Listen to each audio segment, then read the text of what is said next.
Can we do a roll call? All right, I'm just going to have to wing it. There's no battery on my computer to pull it up either. Calling the meeting to order. Here. Brad Freese. Here. Russ Redmond. Here. Clay David. Here. Jill Wenta. And then Michele Shearouse. Here, What is it? Shearouse. Shearouse, sorry. It's not an easy one. Okay. Sorry, I'm just getting this up. Thanks to. All right. So the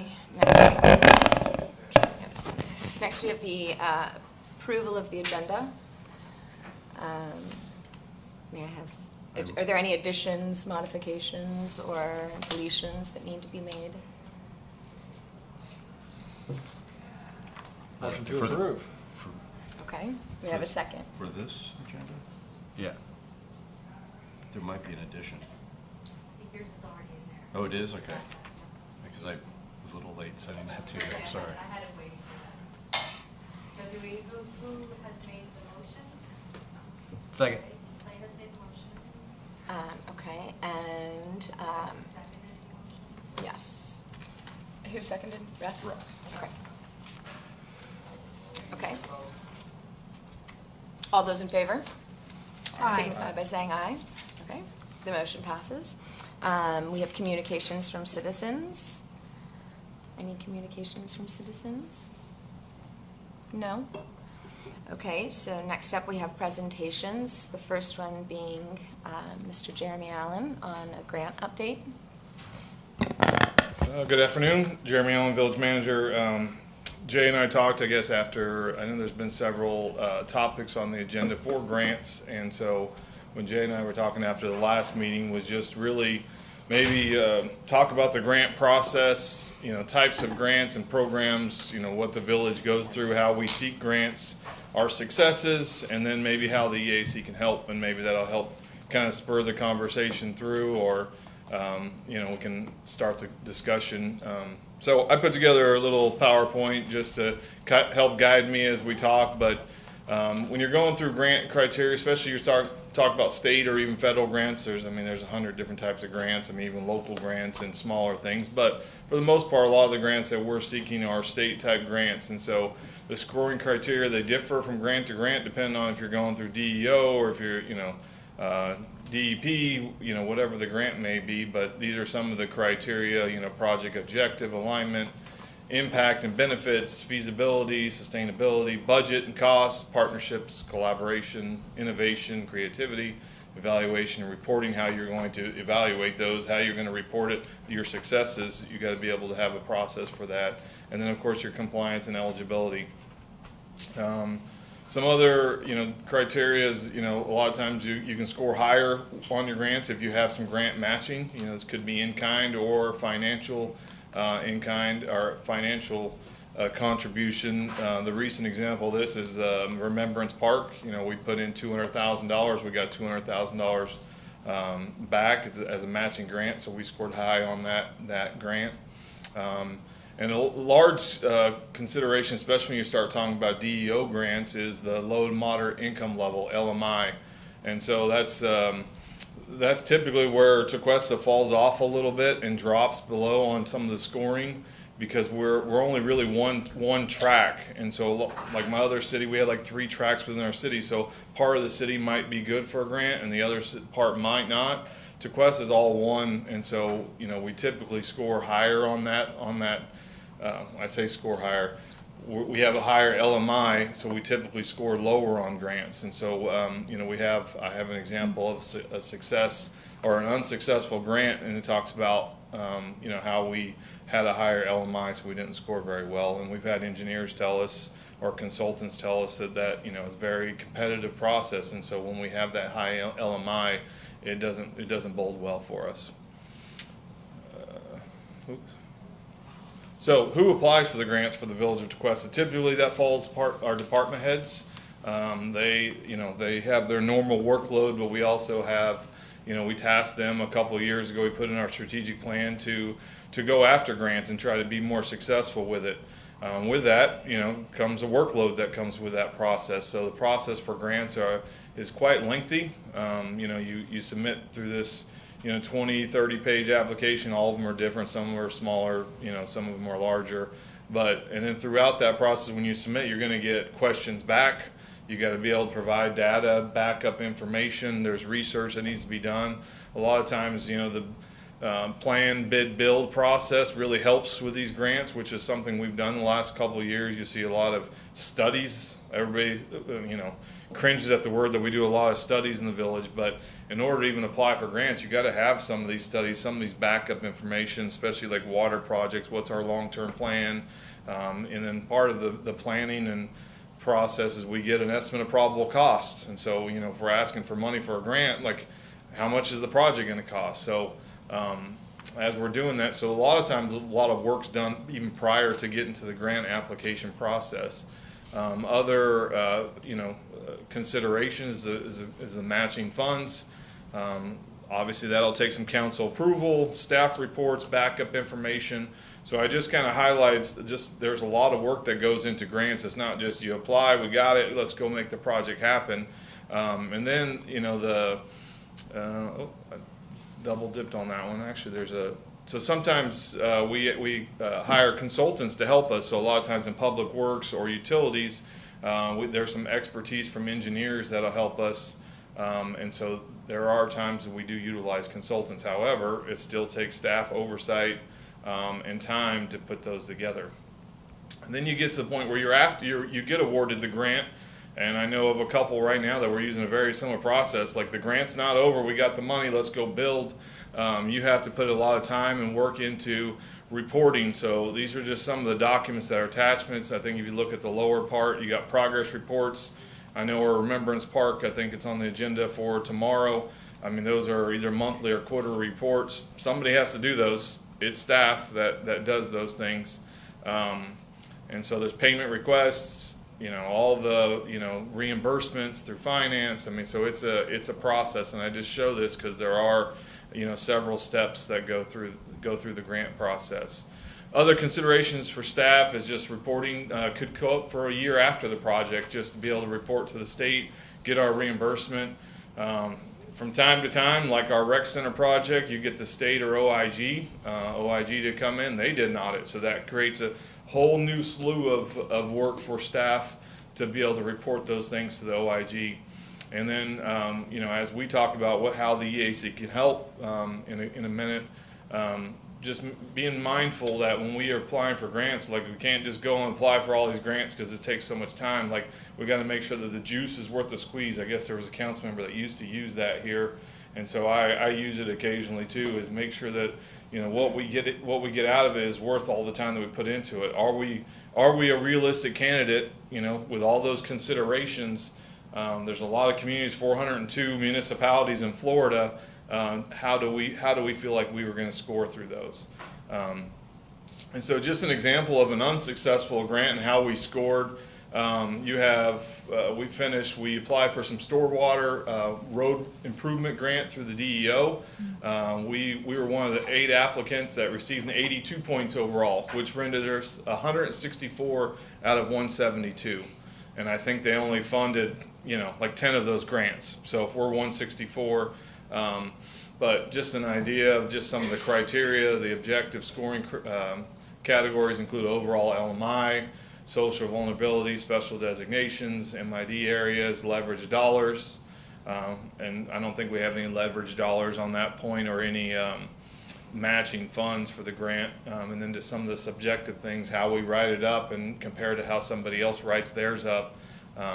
So just a couple, as you guys are researching grant, if that's the direction you guys do to help us, or as we search for grants, we're keeping all those things in mind before we just, I just go tell a staff member, go apply, and then they spent hours trying to put this together, and we're not really a good candidate for it. So just a couple of our successes. So just recently we started a program for the department that gets the highest grant for the year. That's Brad Gomberg, our IT director. He won won it this last year. He got a big trophy that he takes pride in. He's I think he walked all the way from Gallery Grill where I gave it to him, holding it up in the air all the way back to his office. But we received $344,000 in grants last year. So we were successful. I would consider that a win. That's free money. IT security, cybersecurity, that was $102,000. The vulnerability assessment, which I think you guys have kind of heard from time to time, that was $95,000. PD got $77,000. Fire $19,000. HR even got in the mix with $5,000, which typically HR isn't one that goes out and soliciting, but we tasked all the department heads with going out and trying to get grants, and so they were able to get some money as well. And leisure services, we had $50,000. Other things we're successful with that. While you don't call them grants, they are a very similar process as SRF. That's the state revolving fund, and applying for that money, which is a very low interest rate loan that we get from the state, like we're talking like 1%. That's a whole process. You have to apply, you have to have all the backup, you have to have all your information. Very similar process, reporting afterwards and through the process. So I would say that is one. We were successful getting our first tranche through that program. And then FEMA reimbursements, which has been here since I've been here. All 4 years we've had to apply for FEMA because of our storms and our hurricane preparedness. And so that's a whole process. If anybody ever heard the horror story of how it is to work with FEMA and the reimbursements, they're absolutely correct. I mean, it is a process. Sometimes it takes years to get that money back. So just some of the upcoming things that we have that we're already working toward in the process. We typically see these grants, they come out typically a year in advance, so we kind of know, or if they're grants that have been in the past, they're typically the same cycle every year. We have a planning grant that we'll be applying for undergrounding and mobility. We applied for both of them last year. We were unsuccessful in both those, but we're going to take another crack at it to hopefully get some money for those. Recreation, Remembrance Park, $200,000. That'll be on the agenda in the upcoming agenda to accept those or to keep working toward those. We were awarded the grant. Now we got to do all the paperwork to get approval for it. Tequesta Park, we have a $50,000 smaller grant that we have applied for. Told we were going to get that as well. And then I put Tequesta Park appropriation process because that's another process that takes several hours to go through and days, I guess, to continue to work through the state. So that's an application process. Got to get legislators behind it. We are asking for, I think it was like $900,000 for state appropriations. We have a matching fund in there for $250,000 of the Tequesta Park. So we're looking for like don't quote me on the number, $650,000 that we're moving through that process for this next upcoming year. Utilities, we are adding $50,000. We're told we were accepted for an additional $50,000 to the vulnerability assessment. So we have the $95,000 plus the $50,000. I know Jay's already looked at in the past couple months a tree planting grant. The cycle will open in, I think he told me April or May, but it'll open in the coming months. Palm Beach County Fire Grant, we apply for that one every year. PD, the Public Works through the LMS projects, we've added to the Palm Beach County list and hopefully continue to look for funding for that. I put the little agenda thing on there because if you ever want to see where we are with grants every month through on the manager's report, you can see the grants that we've applied for that are in progress. We typically take the ones out that we've already either got denied or that we've already received funding for. After a period of time, we take them off. So if you ever want to just keep up with what we're doing with grants, you can go to the agendas each month and go to the manager's report. So the other part is how can the EAC be involved? And I know you guys have some discussions. When you go out to seek grants, really try to vet some of those things before we send them over to staff if you can. If you guys are interested in looking for those things, be mindful of the timing and the cycle of grant. If you send us 2 weeks prior, you know, we're probably gonna have to respectfully, you know, decline. You know, a lot of times staff will bring me a grant and, you know, we'll talk through it, like what's the time, can they handle it? You know, as you've seen, all the other departments already have kind of grants that they're targeting, so throwing another grant or two on top of them might be, you know, might be a workload issue, but we obviously want to try to get as much free money as we can. And EAC, if you guys want to apply and try to help us, you know, we're always, you know, interested in that too. So I don't know, you know, how you guys wanted to do it, but I just wanted to open the discussion, you know, maybe help with the process of grants, or maybe I muddied the waters a little bit. So I'm open for questions. Well, I know I have a few, but we can start. Do you have any questions, Michelle? Do you have any questions? Michelle, sorry. I would think that if we're going to, as we go through the search process for grants, that we do have to be an integral part as council, as committee members, that we'll have to figure out a way to work with staff to be integral part of it as well, because of the lack of workload opportunity through the existing staff. So we'll figure out how that picture looks when it comes to that point too. Right. And we're open to, you know, any process that will help, you know, obviously help our staff, but, you know, if you guys want to be a part of that process, that'd be great, because you guys might have a different focus than maybe, you know, maybe our staff is working on. So that would be, you know, I think that we'd be open to any kind of assistance we can get for that. I mean, you know, if you look at the grant list and you can just type Florida grants or federal grants, I mean, there are thousands. So just sorting through grants is a process, and I know you guys have already looked through some. So, you know, sorting through grants and finding some criteria that, you know, looks good for Tequesta, you know, that would just be a good help for us too. So. What's a reasonable time frame that you would want the grants by? I mean, to be able to work through them, you were saying, you know, 2 weeks, we're gonna have to. So if like a grant cycle started in May, like usually the cycles are usually like year to year. So like a lot of the times, unless it's like a new grant or a new application. So if you know, the sooner the better. I mean, I would say give us a couple months. I mean, just let us try to vet the process. If we need to get a consultant involved, that might take a month or two to bring them on board. So I don't want to give you a hard deadline, because one might be easy, like a one-page application process. Local grant, super easy. We can do it in a couple weeks, no big deal. But some of these state grants may, or if it's an engineer, we need to get an engineer consultant because it's a utilities or a water thing, that might be a whole nother ball of wax. So. I'm just ignorant to the process of grants, so that's good to know. Thank you. I would say in general, just give us a lot of time to try to vet the process with, if a director, one comes up and the director says, hey, what do you want to do with this? We can really talk about the process and not just make a quick judgment. We can look at, we can go and look, and this might be something you can helpful with is, look at who the past recipients, who won the grants in the past, what was their projects, what was their community like? Are we comparable, or was it a Fort Lauderdale, and the time before that it was a West Palm?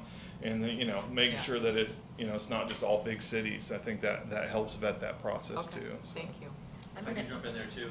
One thing that I think I found to be helpful is you can sometimes reach out to the grant administrator. So when you're looking at the grant, if it's a Florida State grant, there'll be a state administrator. Sometimes you can just reach out and call that person and say, hey, my community's looking at this. Can you give me an idea of what your past winners are? What our likelihood of getting this grant? Because I've had it before where they'll say, hey, we usually have $500,000 to give out, and we're begging people to apply for it, right? And I've gotten max amount on that, and then I've had them before where they're like the one you showed, where they'll say you've got slim to no chance of winning this one. So sometimes that's an easy way to vet them, maybe before it even comes to us. Okay, thank you. I was just going to ask if we had any idea of what similarly sized municipalities, what their grant funding, we got $344,000 last year. Do we know, like Juneau, or what some of the other areas around here? I think it's going to differ from year to year. I doubt any one community is like averaging $1 million a year. I think it was Juneau just got a pretty good large appropriation from the state. Lake Park, they have somebody in-house that does grants for them. The last 2 years, they've been a lot more successful. So it just, you know, it just varies. So I don't have that information, but I would guess it might not be, you know, a complete picture either. So. Well, that was good. I mean, I was curious why, aside from obviously that having a salary that we would have to pay, but why we wouldn't have somebody in-house, or if, for example, I know I saw like a position becoming available. Do we have that as a criteria or something we're looking for? Yeah, we're not currently looking for one. You know, I've toyed with the idea a couple times of proposing that to council, but then, you know, you get into the financial aspect of it and operations. We are somewhat successful as we do it now. So, you know, like to me, it's always every year it's going to be like a weigh-in, and you know, we'll continue to just toy with that conversation. You know, seeing what Lake Park has done, and you know, they've been very successful with having somebody do that. So I'm tracking that as well. Yeah, or like for future employees or something that might be a criteria, something to look for, because I think I mean, I've had experience. I was worked with the board at Furry Friends, and there was somebody that was a phenomenal grant writer. And I mean, it's a skill, you know, obviously, like you said, I mean, it takes time and effort, but when they've kind of got it whittled down, it seems to not be as demanding on that person. So the payoff, though, seems to be pretty good. What were your... So, it's kind of the same question, but you mentioned Lake Park. Do you know if other municipalities about the same size as us go through this process or approach the process the same way? In other words, you have department heads here, and they're the ones that instigate submitting a grant, and they're the ones that kind of bear the workload, right? Yeah, I mean, I think. Is that normal? Is that like the... Yeah, I mean, no. I mean, I think it's just going to be a hit and miss. Like, I know, like Jupiter, you know, they utilize somebody very similar that we use for Parks and Rec, so we kind of have a consultant that helps us with that. So I think every community is going to be a little different. I think there are communities that have somebody in-house, you know, whether, you know, when they start the process. So I haven't done, you know, I just, from the rumor mills and, you know, what I hear, there are some communities that do it, but not all of them. Yeah. So. Because it'd be an interesting piece of information, the ones that do have a dedicated in-house How much are you getting? grant writer, and how much they get compared to maybe one that doesn't have an in-house staff doing it. If I can jump into, Yeah, I don't know if we've even discussed this, but I know some cities, rather than, you know, as a small city, rather than having a full-time 40-hour-a-week position with benefits and everything, they'll pay a consultant, you know, there's grant writing consultants or companies that have multiple grant writers, and they'll give them a retainer of, you know, $30K or something a year, $50K a year, and say, you know, with some kind of promises that they'll go for certain grants and bring in certain money and use their existing relationships to bring in grant money. And I think they sometimes even have like because you can get a percentage of grants, so then there's sometimes even an arrangement where they get 10% of what they bring in. So that's something, I don't know if we've done that or not. Yeah, when we use consultants now, I mean, Kimley Horn has grant writers, I think Mock Roos, we use some already that we pay, you know, to do those things. So, you know, to me, it's not necessarily, you know, having somebody sitting in a seat here at the village, you know, doing those grants. We already employ some of those, you know, grant writers, like our Parks and Rec grant writer. He's been with the village for quite a long time, and he's CMK, I think, is who he's with, and he's usually pretty successful. So, you know, do we go away from them and utilize somebody that's in-house? Like, we've been successful. So, you know, all of our departments are you know, touching on some grants already. So, could we be more? Maybe. You know, I mean, I think that's, you know, something we'll continue to weigh. So. My other question was, do they give feedback when you're unsuccessful in getting one of the grants? Yep, I mean, that's that one that we have up there, that was their feedback from us. Okay. You know, that I know when we did the planning grant, we got very similar feedback. I didn't go back and find that email, but, you know, it was LMI was part of that scoring. and there was some other factors. So yeah, we have to request it, but they'll give it to us. You do have to request it, though? Yeah. But that's good. Okay, yeah, that is good, because I was going to say, like, what are we doing differently, resubmitting, I was curious what we're basing the resubmittal off of, if it's just recognizing we can change something, or that we did something wrong, or if it's just, keeping our fingers crossed and hoping for the best type of a thing. No, I mean, I think you should change your approach a little bit. I know so we've actually, the planning grant, we've actually applied for that the last 2 years, and the first year we used NZ Consultants. Last year we used Kimley Horn just to try to change the approach. We weren't successful either time, but so we'll continue to look at different ways to write it up. See if there's grant matching that we can put toward it. So we're always looking for different ways. Just like the Remembrance Park or the Tequesta Park appropriation. Like we unsuccessful 2 years in a row. So this year we're putting some grant matching toward it, and it seems to be moving along a lot better. And so just changing the approach of how we're doing stuff. I guess my only real question would be, in an ideal world, how best can we help you? Is it pretty much just the identification of one that we would be a good fit for and bringing it to your guys' attention with enough time?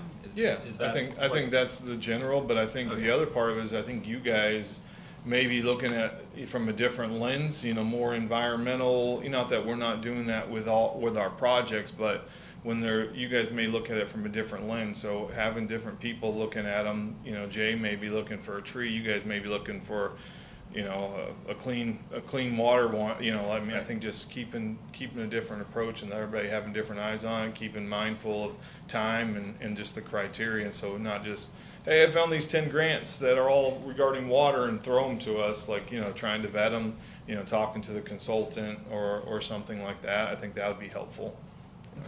So that list I sent, no good, huh? No, it was good. I've been so swamped, I haven't even had time to go Okay. through it, but I know, it does seem like it's a lot of work for anybody, to be adding on, and, yeah, it seems. No, but there's good ones in the one you sent, that the application period, I think, we just missed. Mr. So Bob? it's the There's one a we lot could of we could target for, this was the tree ones you sent, we could target it for next year, I think. Okay. Is your presentation available to us? I can set it, yeah, Okay. that's no problem. Yeah, it wasn't in the agenda. That would be nice, thank you. Yes, I see Mr. Bradford. Hello.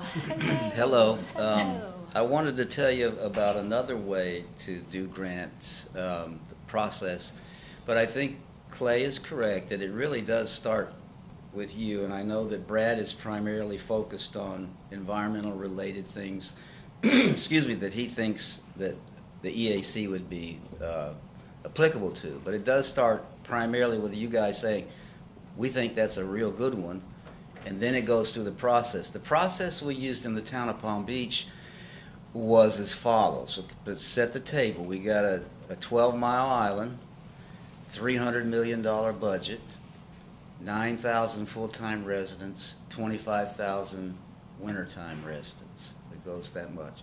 We never hired a full-time grant writer. So what we did, we do out an RFP, for request for proposals from grant writers that did soup to nuts, okay, with the proviso that we get to choose which soups and which nuts are going to be used by us for which project.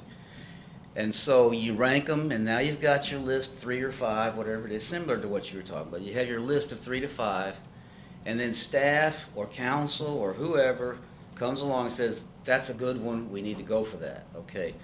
Then it's analyzed, okay, what do we think we're going to do? There's maybe like 12 lines of service types they'll give you. You say we want line 3 or line 7, line 9 for this one, or at least that's what we think. And the prices are hourly and all lined up, and they're going to tell you it's going to take 20 hours to do this. But the most important part of all that is not necessarily, grant writers can usually write a good grant. What they really need, staff, is someone to do all of that paperwork that just keeps coming in monthly or twice a month and sending everything out. and they will do that too. And so you just deal with it when you think you got something, but you've got 3 to 5 firms, and boom, you just go to the one that you think is best on that list. I just want to mention that option. Thank you. Okay, Mr. Allen, is there anything? Unless you have additional questions. Anybody have any additional questions for Mr. Allen? All right, well, thank you very much. Appreciate that. Next up, we have Living Shorelines presentation and consideration of the code update.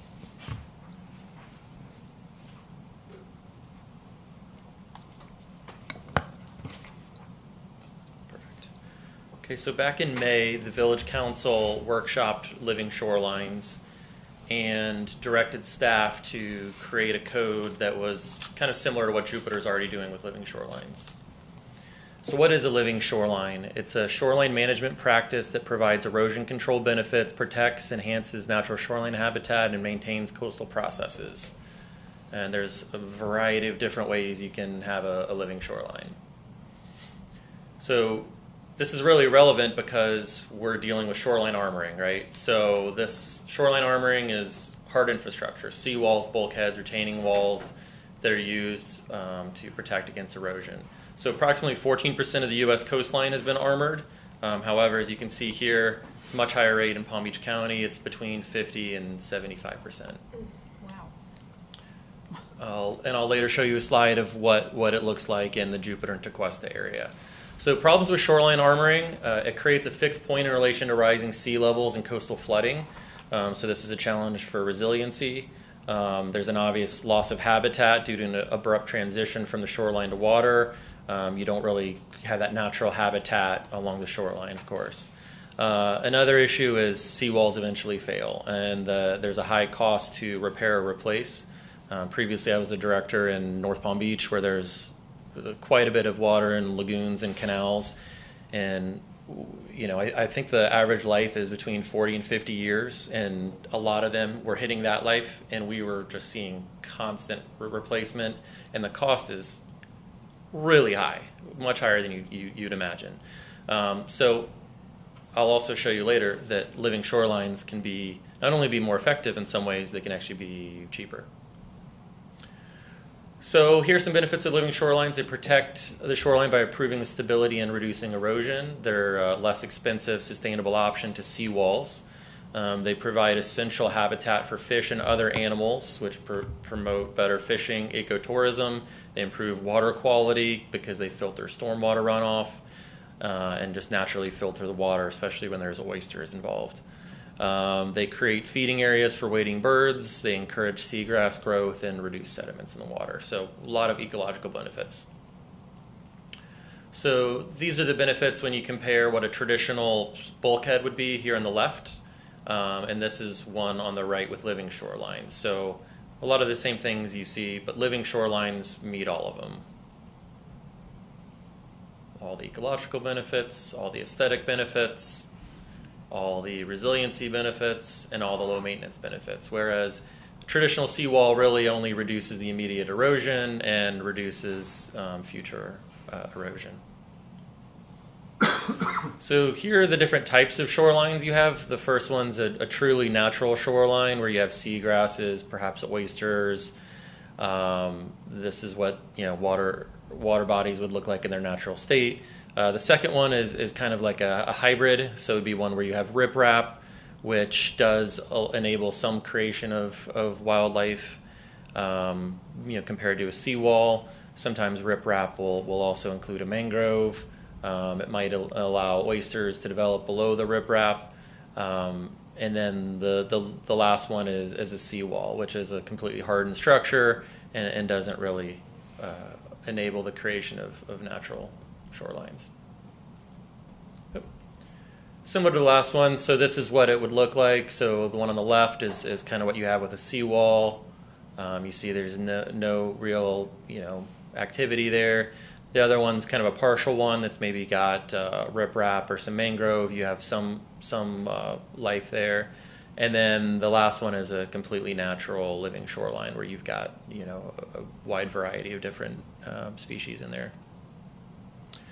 So here's some benefits of living shorelines. This is more in terms of kind of salt marsh, but you can see there's just a lot of benefits of having salt marsh, oyster reefs.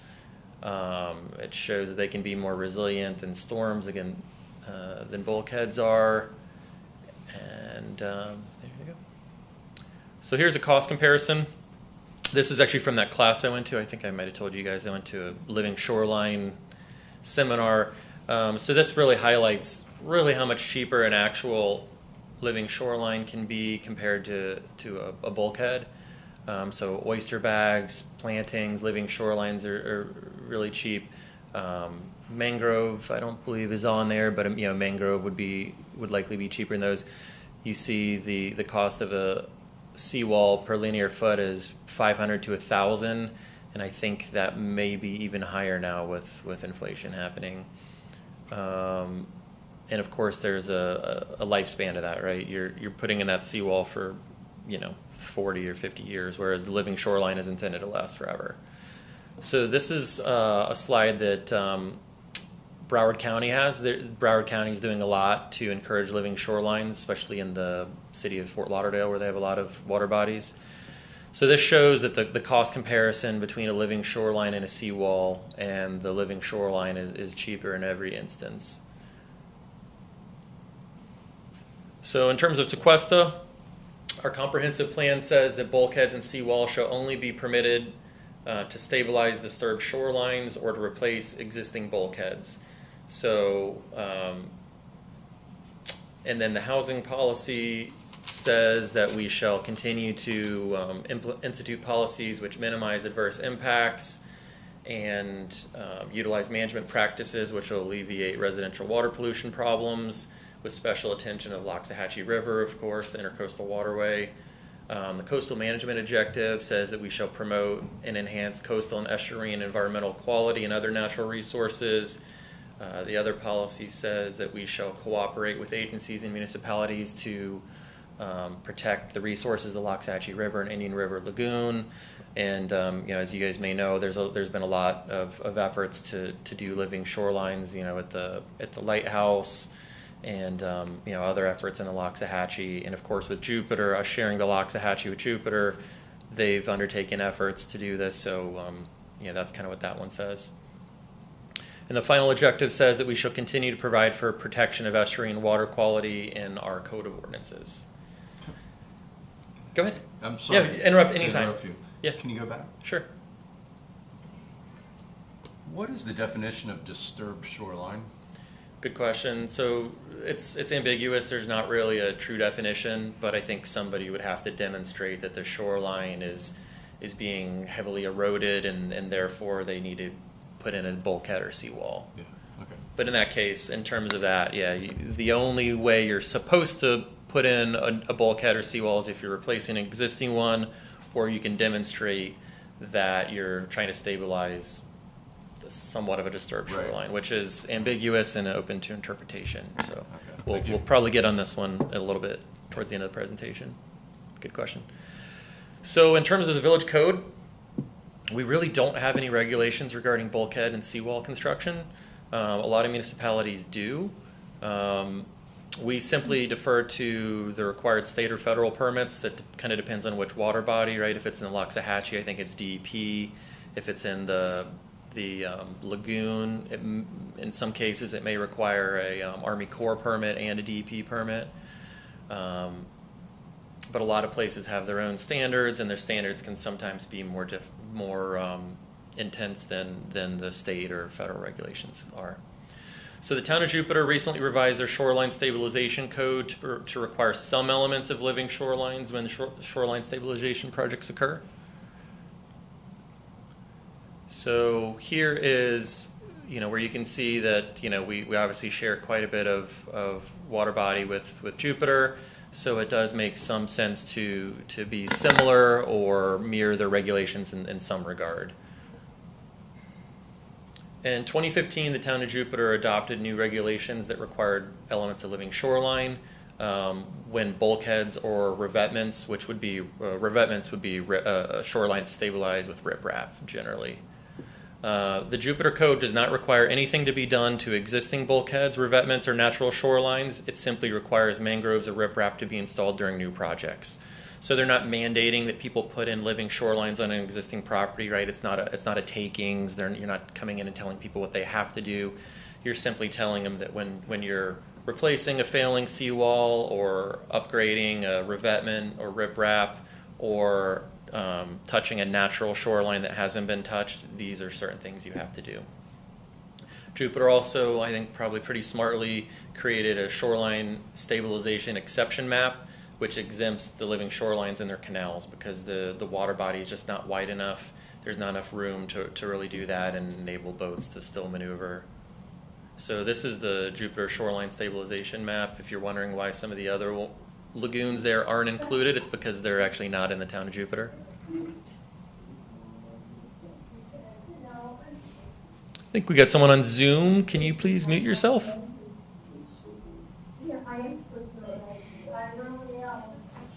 Jeremy, I think it's your Zoom. It sounds like Debbie. It's not us talking. I can hear Debbie, yeah. Oh, yeah.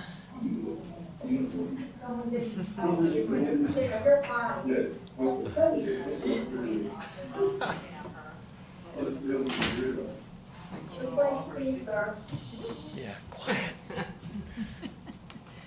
Christmas There you go. secrets. That is funny. You can barely hear. Okay. Thank you, Jeremy. So this is the map I was telling you about earlier. It shows this is also from 2013, so some of the conditions may have changed. But you can see 65% bulkhead, 14% rock, which would be, revetment, and 21% natural. That's not just the village of Tequesta, though. That's really the entire Loxahatchee.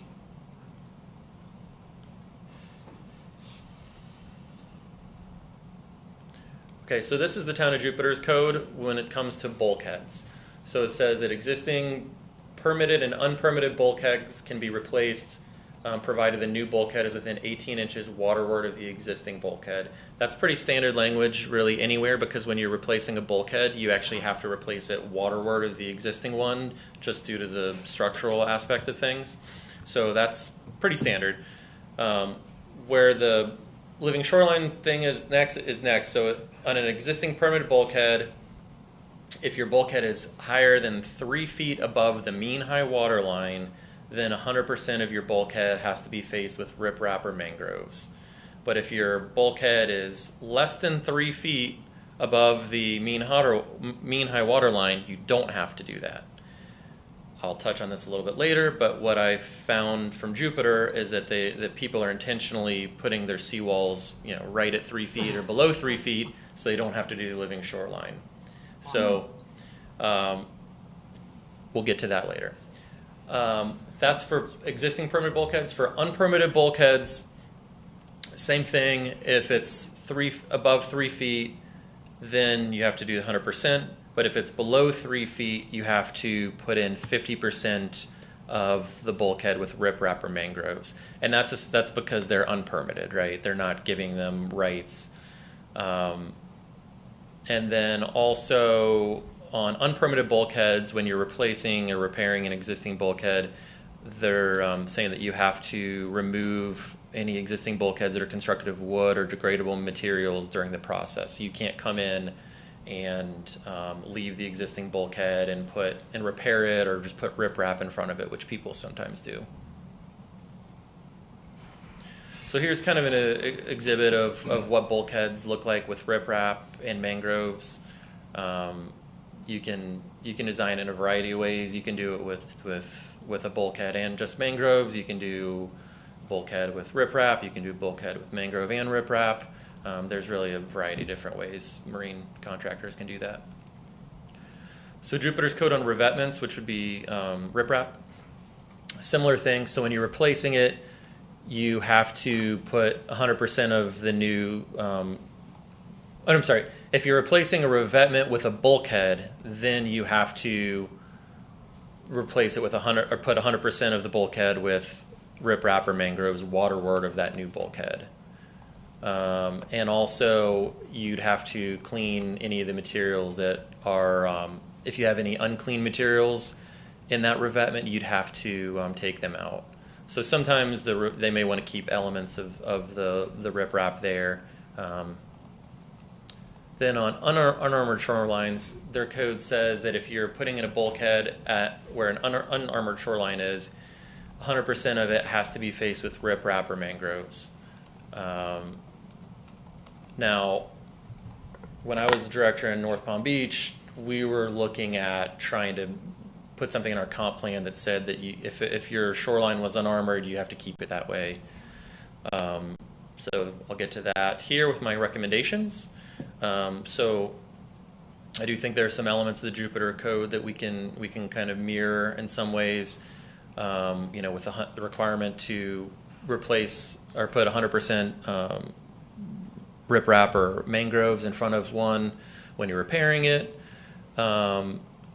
But I think that maybe there should be some consideration to requiring our existing shorelines to remain natural. As I kind of highlighted earlier in the presentation, there are a variety of techniques you can use to stabilize a shoreline without armoring it with a bulkhead. Like Jupiter, I do think we should exclude some of our canals from the living shorelines regulations. We don't have as many as Jupiter, but we do have a few here. So we would propose excluding these from the regulations. They'd probably be a little bit onerous. And that's my presentation. Happy to answer any questions. Thank you. That's great. Yes, let's start with Michelle. Do you have any questions? On the proposed considerations, how does that work with existing and new construction? Like if we considered ordinances, how do you obviously raise this, you grandfather in and then provide education to maybe suggest that they of existing bulkhead that they add the riprap and Yeah, they would only really apply when someone's repairing or replacing the existing bulkhead. So if someone bought a house and the bulkhead needed to be repaired, they would have to put the riprap or mangrove in. But if someone just bought a house and maintained it, someone could come in and buy a lot, tear down the house, put a new house in, and as long as they're not touching the seawall, we're not forcing them to do anything. Because I wonder how, since houses are so close to each other and property lines are so close to each other, if a new tear down, I'll call it new construction, comes in and they develop the natural shoreline, and how does that affect the two neighbors if they're not interested? Does that create any litigation property rights or anything for the people that want to do a living shoreline? It's a good question. I don't think it really does negatively impact the adjacent property owners.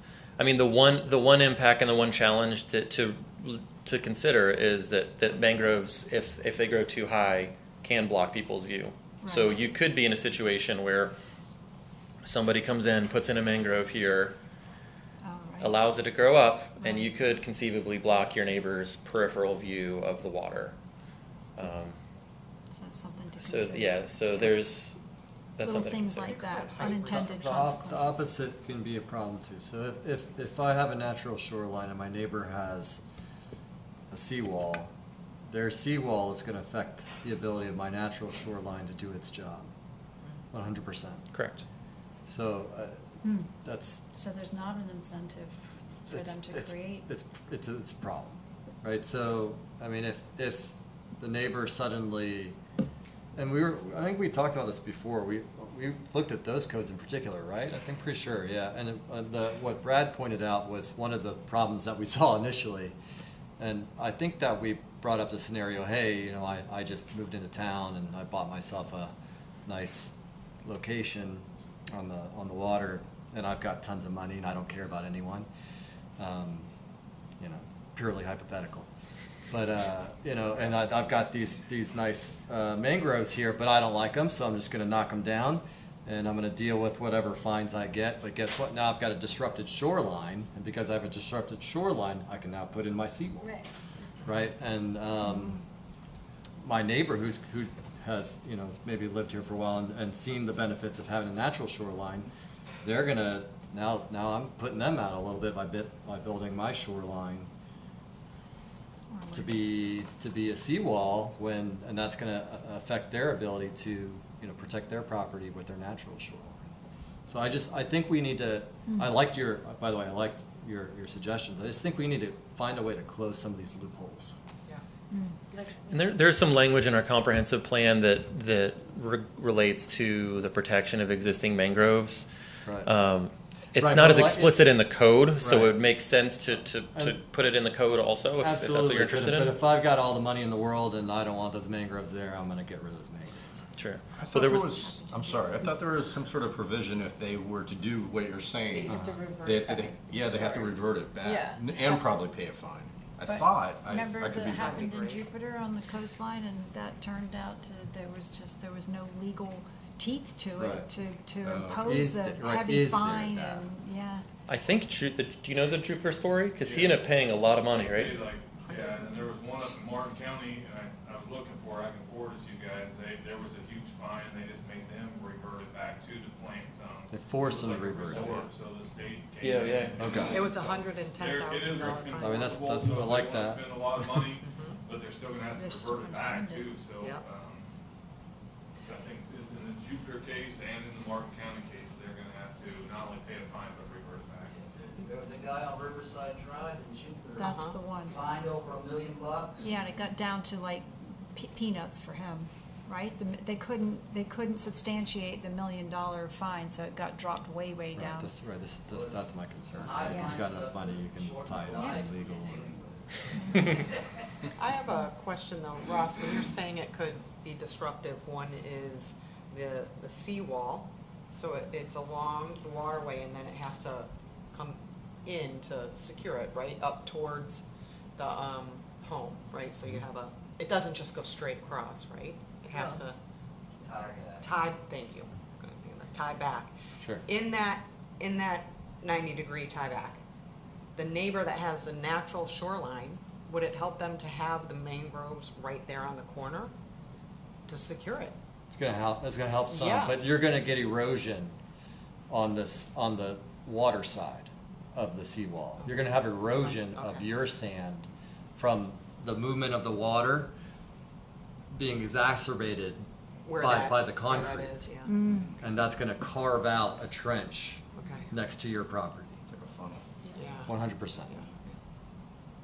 Are you talking about for new construction? I'm talking about, it doesn't matter, like, regardless of, if they put in a new one, yes. If there's an existing one, they probably already have that trench. Yeah, yeah. So that's the thing. So if there's an existing one, all the existing conditions would be maintained. Right. And according to this code, you shouldn't be able to, exacerbate any negative conditions, right? Right, You'd in have to, theory. you'd be replacing your seawall, and then you'd have to put in either riprap or mangrove. You're right, I'm talking, yeah, if a new one were to be built, then yes, if there's a natural next door, it's going to affect the naturals. It's gonna have a negative effect on it. Simply by the. Because if you go back to your pictures of the way the water acts on, Catherine, can you?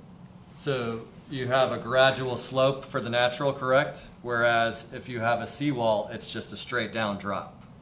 That's just the way it's gonna be. There's not gonna be a gradual slope. And so if I have a gradual slope here, but I've got a straight down drop right here, that water that's moving, as a result of sort of natural tides and wind moving the water around, it's gonna start carving out my natural slope next to my house. And so that slope, where it'd be like a bigger slope like this, is gonna get narrower and narrower. To the point where I've got much less sand and much less ability to protect my landward side of my property. That's more for the unarmored, right, you're talking about? I'm talking about natural next to an armored, right? So if you've got a natural Well, I and know, you're and next I to the think wall, this, right? I think it's because you guys consider this a natural shoreline, the armored, this riprap, right?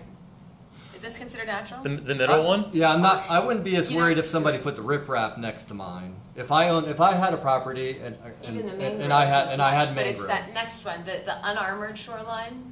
Yeah, if it's just You showed the seawall. unarmored. If it's just seawall, There. it's the water's gonna be deeper right up to Talking that about the actual seawall. photos? Right, that's what I'm talking about. Okay. So, No, so it's the one on the with bottom one, you see how there's no gradual slope of the sand. right? And so that water moving across that way, that way along the seawall, right next to it, will eventually start diminishing, the slope next to it.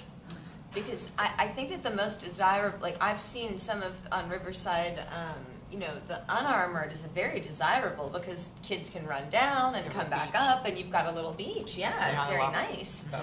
Yeah, absolutely. Yeah, it's So, really but cool. it's when with that unarmored that I was thinking too. When an unarmored is next to the seawall that you're Right, that's the problem I'm talking about. Right, exactly. So none of those are. I'm just being clear for everybody. Right, looking at- yeah. we're not looking at these I'm pictures trying are to the combine unarmored. those The- pictures into a 3D that isn't other on one the that's screen, that but house yeah. with the sand in front and the water.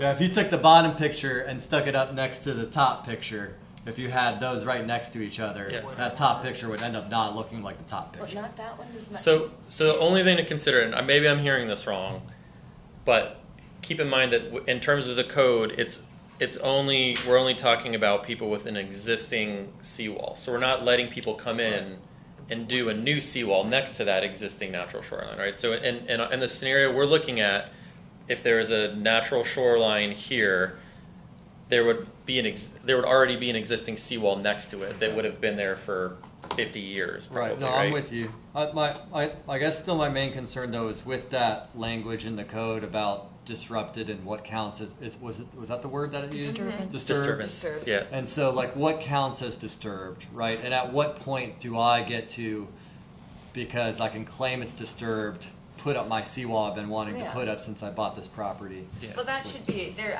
There should be some sort of, It's gotta be a clear language. and there should be Agreed. something that says the owner cannot be the one to disturb the seawall. Right, exactly. Right, that's right, exactly. Because that's the other thing. It was like I want this seawall. I don't care what anybody says. I got all the money in the world. I don't care how much money it's going to cost me.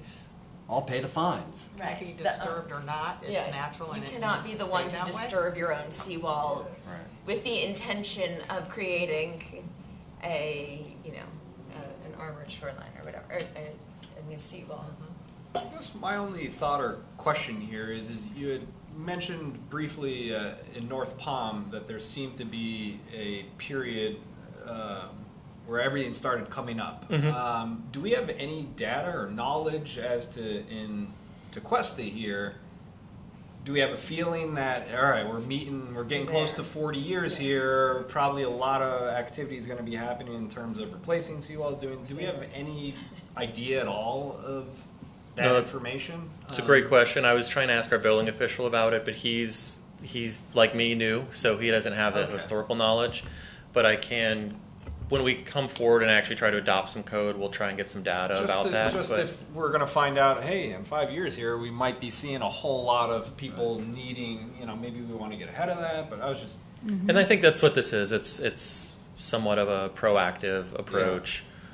I got a follow up to that too. So I see that as a potential opportunity. Correct. Do we have a figure? I saw you had figures on how much each, different armoring practice costs. Do we have figures on how much it would cost to revert from bottom picture to top picture? If they wanted, let's say, hey, you know what, I've got the seawall, but I see my neighbor's got this really cool living shoreline, and their grandkids run down. My grandkids can't do that. I want my grandkids to be able to do that.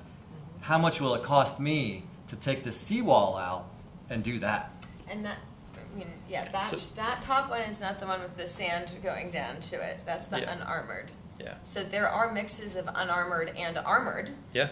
It's that when you have a dock, though, is when you have the picture from the other angle, that kind of armored on the top is going to be, that there might be sand at a low tide, but there's going to be mangroves and then dock. It's the completely unarmored when you have just that sand walking up, just kind of that slope. Okay, I see what you're saying. Yeah, but which is the kind that to my family that I can remember being like, why don't we have, it's like, well, we'll just lose our land. The fear of erosion is obviously going to be something that I think teaching homeowners about, about this and how the stability will be a hugely helpful. I'm sorry to interrupt. And to Russ's point, I mean, that's something I had in my mind as kind of like phase 2 of what we're doing.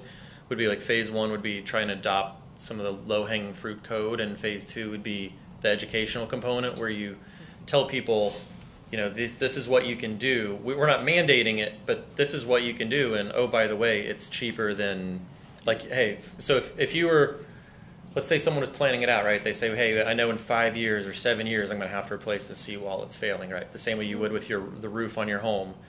People are making those plans, they can start making plans to do this, or maybe they even just say, hey, rather than wait 7 years to replace the seawall, let's just go in and do the existing living shoreline right now. This would be great. If we had any literature on this, it would be something we could give out like at the food trucks, or we could just have for people, because if somebody, you know, who knows who's... In the newsletter. Yeah, Yeah. agreed, because maybe I'm not, go ahead, Tom. That's an excellent presentation. You should all get a copy of it. Yes, Yes. yes. Hey, thank you.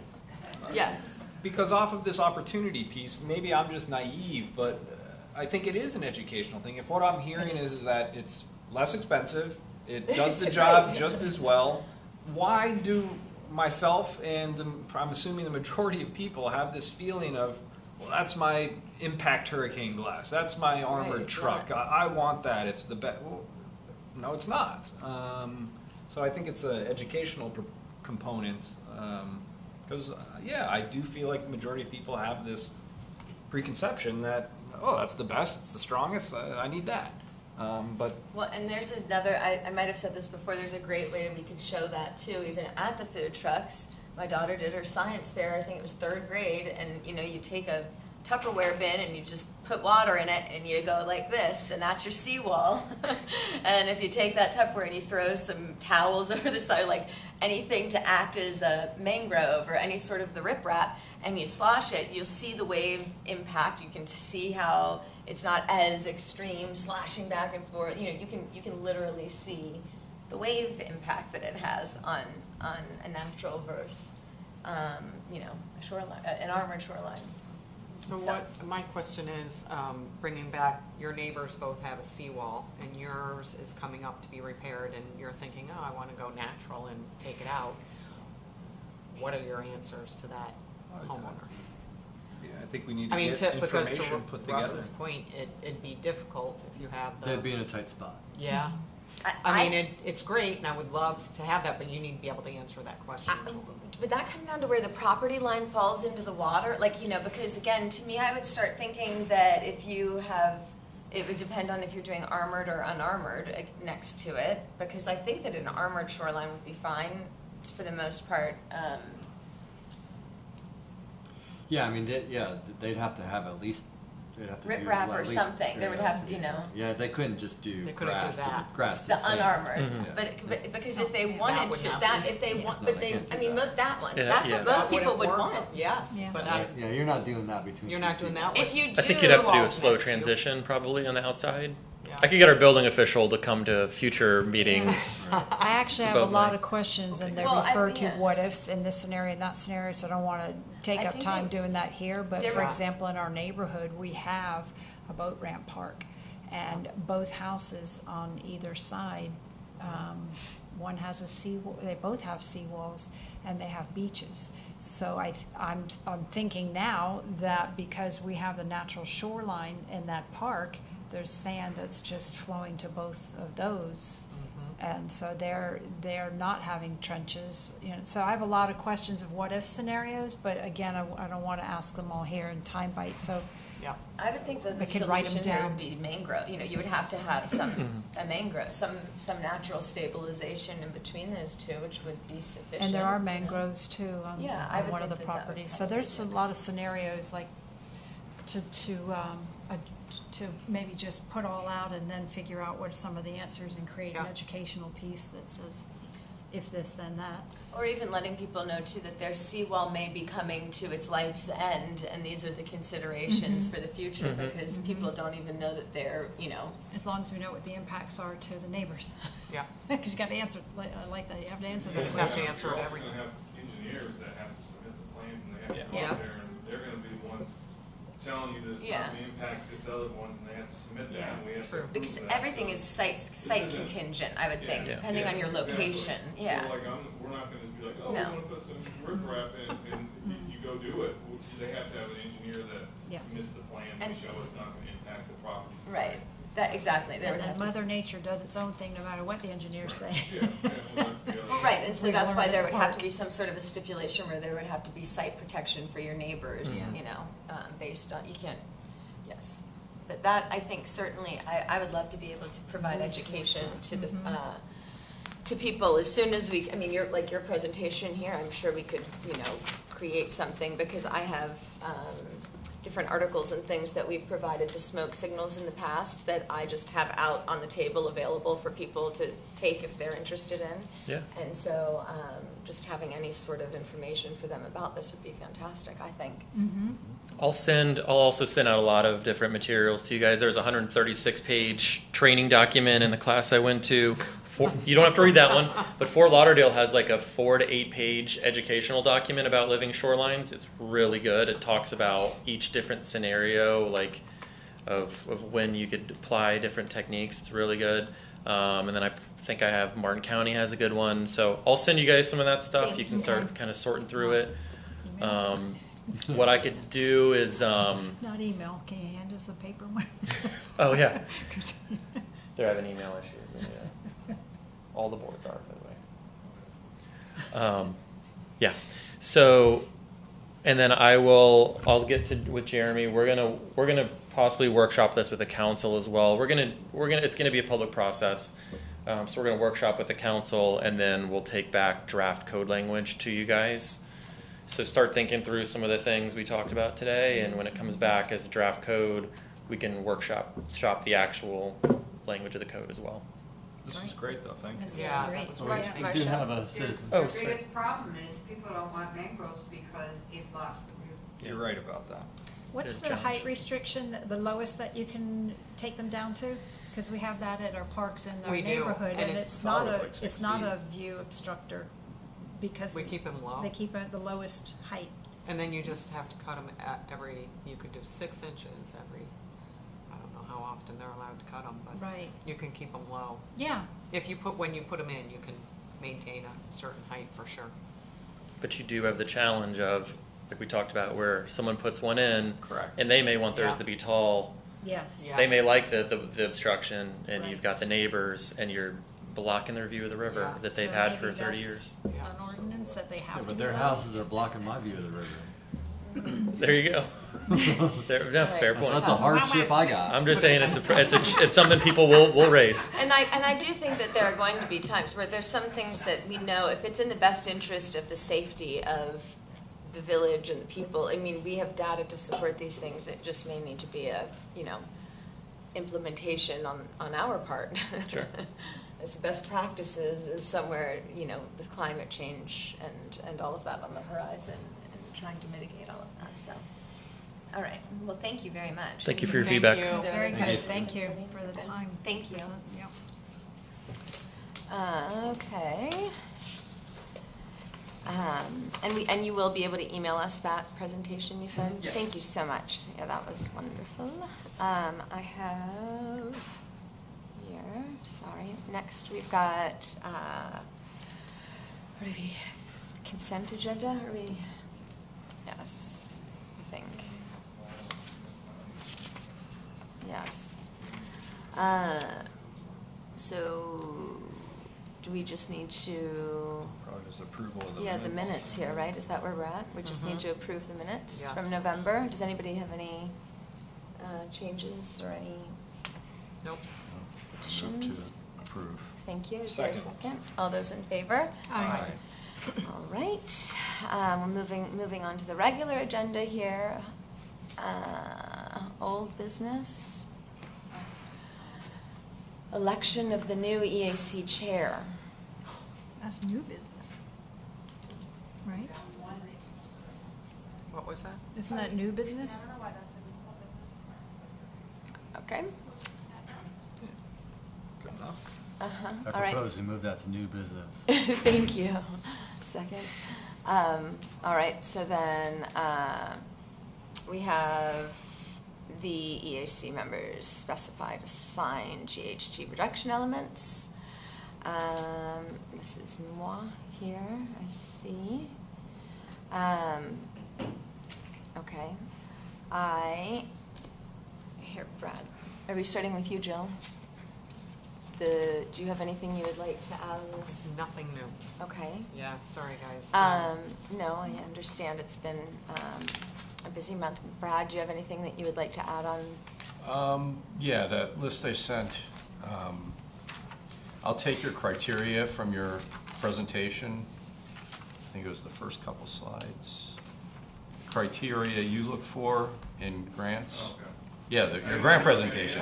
No, not, sorry. He's trying to like. Both of us, yeah, I'll send that to you guys too. Yeah, and it's a long list, but I mean, I'll do my best to try and funnel it down to a few that maybe are pertinent and are in the grant cycle that would work for, for us.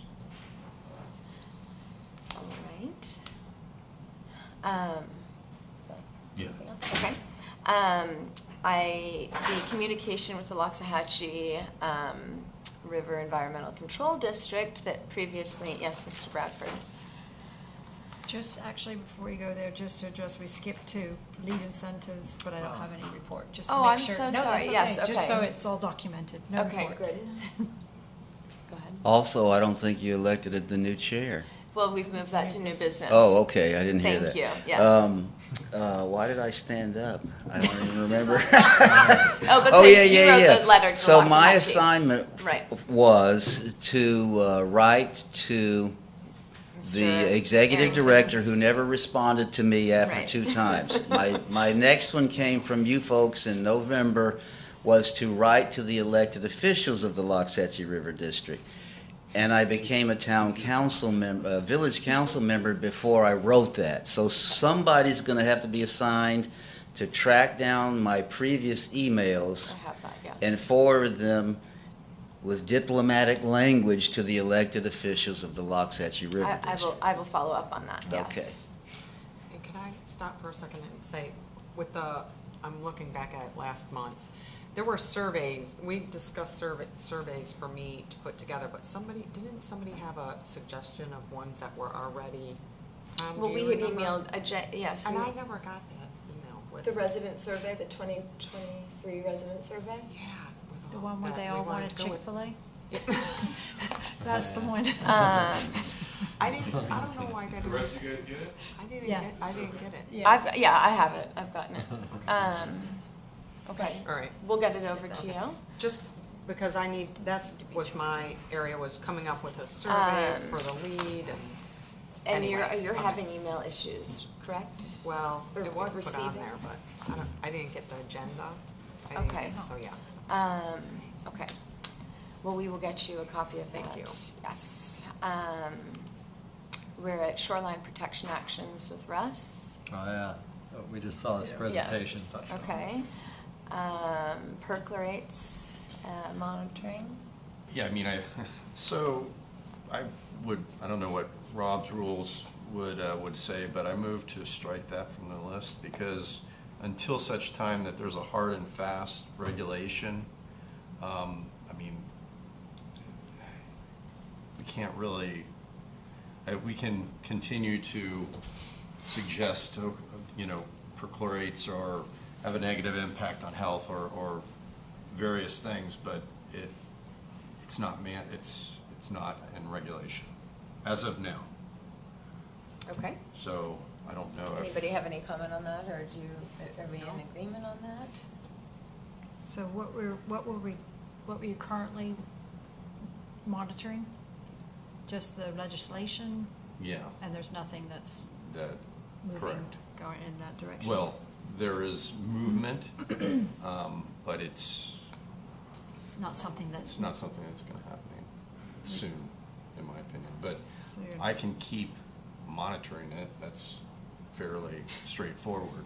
Okay. And I can keep coming back here and saying the same thing, but. Is it not the until- perchlorates, or is it the PFAS, which are on the EPA's list that are coming up? Is it the perchlorates?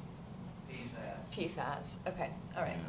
Well, I understand that there's not much to monitor, or I guess, that makes sense. I mean, look, I'll keep, I'll Monitoring. keep monitoring it, But, It doesn't need to you be know, on the it agenda. doesn't, Comes up, then it doesn't Well, need to yeah. come up Yeah. every time until something occurs from a Yeah. regulatory Yeah, standpoint. and you Right. can bring it to our attention at Yeah. And if there are any other municipalities that may be monitoring it also, or Mm-hmm. things that we, when we see other people kind of making moves or noticing things that may be assigned to, like for a Google alert or something. Mhm. I don't know. Okay, so then we'll keep monitoring and keep them on the list, I suppose, right? Are you, that's fine with you? Well, you know what? Sorry, Go ahead. I needed to go back to mine, Oh, okay. but after, Are sorry. you finished with your I'm finished. appropriates? All right, we're jumping back to the shoreline protection actions. So, yeah, but this is, it's not, it's more of a dunes thing. So I got an email from the fine folks at Carve Surf and Coffee to my functioning email, which is the old email I'm not really supposed to use anymore. And so, yeah, they're just, were expressing concern about dunes collapsing again. Yeah, should I read this? I'm curious if it's in regards to the hard armoring that they had seen online that was in front of the. It's I think they're talking about in front of Sea Glass. Yeah, not in front of Sea Glass, I don't believe it's in front of the building that's currently under construction. Okay, maybe. Because the water did breach that, it came over the top and came, there's video of it coming over and people kind of joking who was gonna get to name, not joking, who was going to be able to name the new inlet.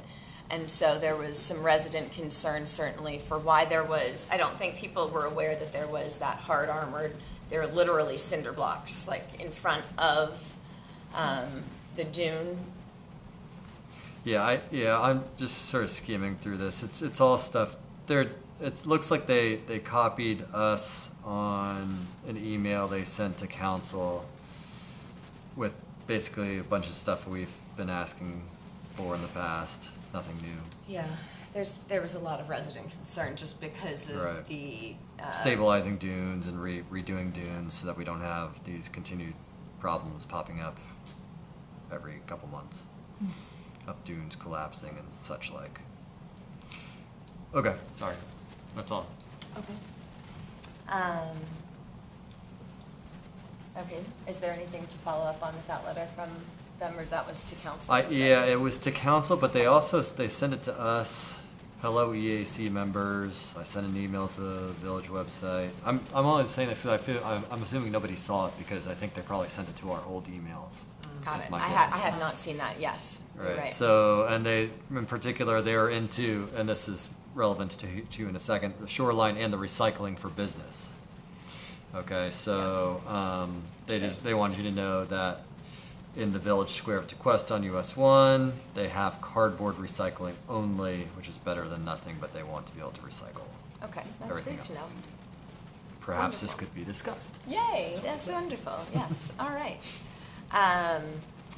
Okay, thank you. So we're gonna skip back over perchlораtes, which we are monitoring, and we'll go to the increased recycling, I guess. I don't know how that, do we have that just as a loose guy in addition to mine? Yeah, I mean, We'll do you wanna do the facilities? The only thing I can add is I did reach out, Russ, to the context you gave me. I unfortunately didn't get a response. Oh, really? Yeah, I don't know if maybe I went to spam or not, or if it came off to That's interesting. official, looking for a volunteer.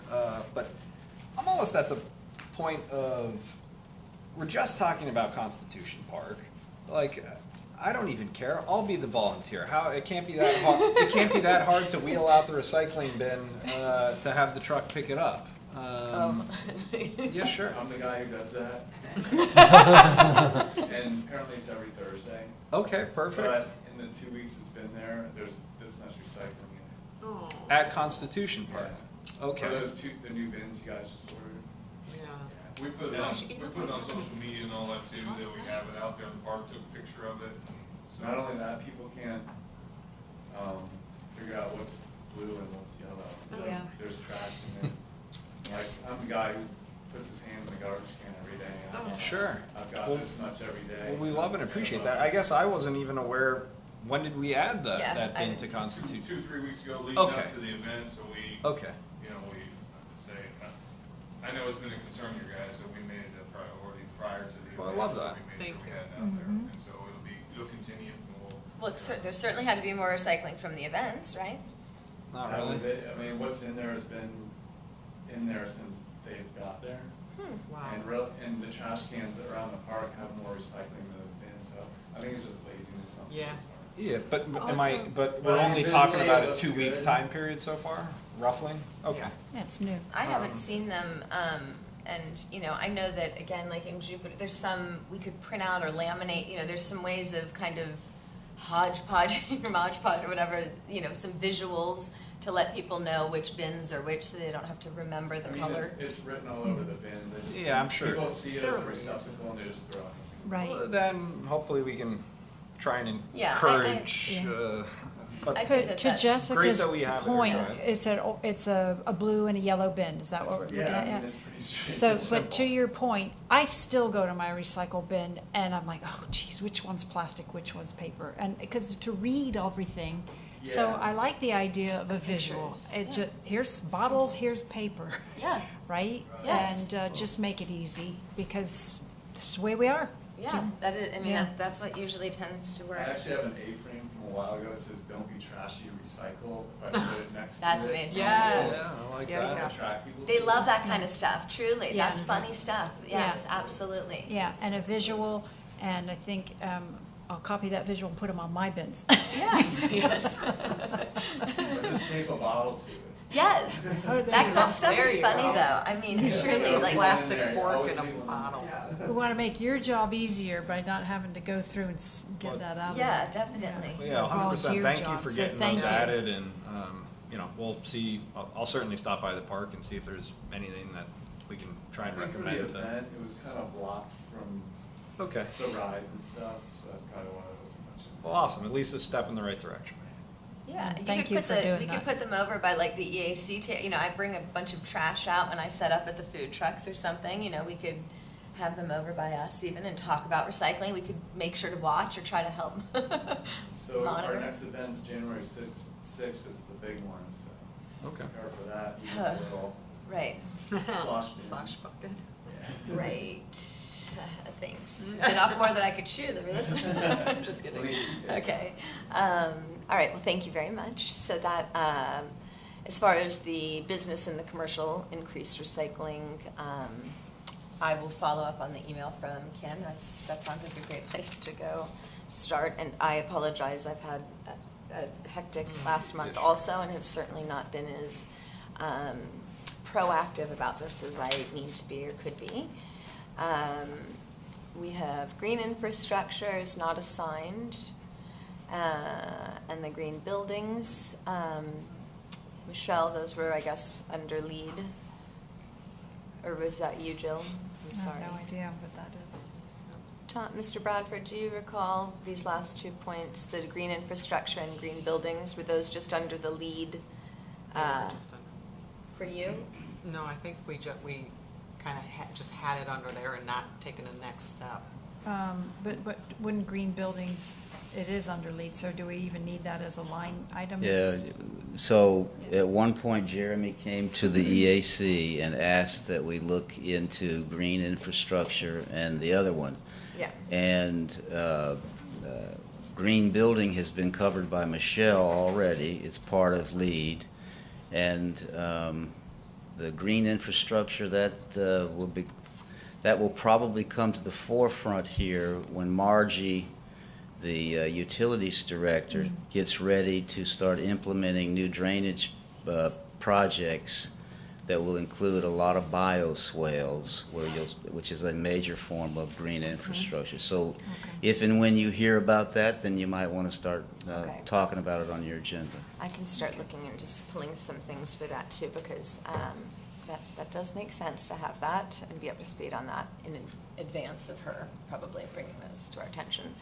All right, the next item is the continued discussion on the development of a communications plan to inform Tequesta citizens on the importance of environmental protection and enhancement using smoke signals and other VOT media platforms.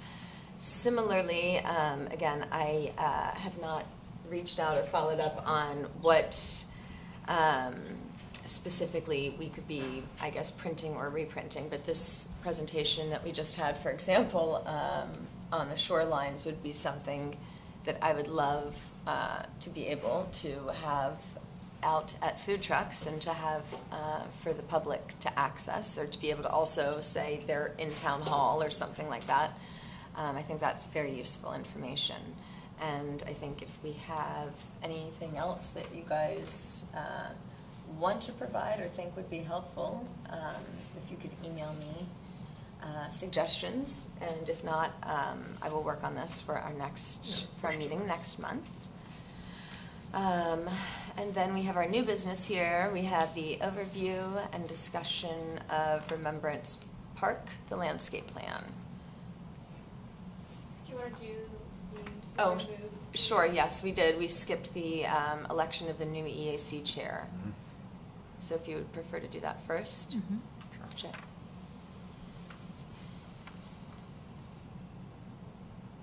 Is this Jay? Are you? Oh, sure, yeah. So as you know, former Chair Bradford was appointed to the Village Council, and now the board needs to nominate a chair, and if the existing vice chair is nominated and accepts that, then we'd have to also nominate a new vice chair as well. Okay. May I ask a question? Because I had made a suggestion at the council meeting that I would like to pose to our EAC also and see what they would vote or what their feeling is, because if they are in agreement with me that they would not like to have the seat filled, and that we would like as a council to make the recommendation to leave Mr. Bradford's seat open so he can resume it in 2 months, or when he comes, March, I think that as a council we should try to make that recommendation. I like that. If If that were the case, would we need to fill a seat type of a thing? I'm just trying to talk out loud and work with you here. And is Mr. Well, Bradford? so- Are we talking about the seat, or are we talking about the chair? 'Cause We- right now, we're just talking about the chair. Well, we would like to leave the chair. I mean, I would think that he would be the chair. He's coming back to his chair position. I think he would resume. I think you could nominate a temporary chair and temporary vice chair. Right. That's if Mr. Bradford Okay. wants to So resume. he's not coming back to a chair position, he's coming back, if he came back, if the council does that, so you should elect a chair and vice chair, because if he comes back and leaves the seat open, he's coming back to a seat. You guys elected him as chair, so Well, I no, think with the yeah. next election process, when you guys do that, which I think is around April, you could, in theory, elect him back chair if his seat is left open and he gets the seat back and, all those things. But I Why think- wouldn't he be able to resume, if we all agreed, if he was voted chair, why wouldn't he be able to resume his chair seat? Seat chair seat? Yeah, I'm confused by that. Yeah. Typically, an appointment is made for a year. Right, so But you haven't fulfilled your, There's probably nothing that says it's improper to change it, but it would be abnormal at that point. So if one of you becomes chair by virtue of action today, it will stay in effect until the realignment of the EAC is done on its annual basis, on its annual schedule. Which would happen in April. Correct. In May, is that what- And conceivably, I assume someone could always resign, right? So if he got back on the board in March, he could say, I want to be chair, and the chair could step down back, right? I mean, they could redo that. You could do that any. Different ways you could do it. Yeah, you could do that any. It's appropriate to select Yeah. a nominated chair. all right, then, yes. Okay.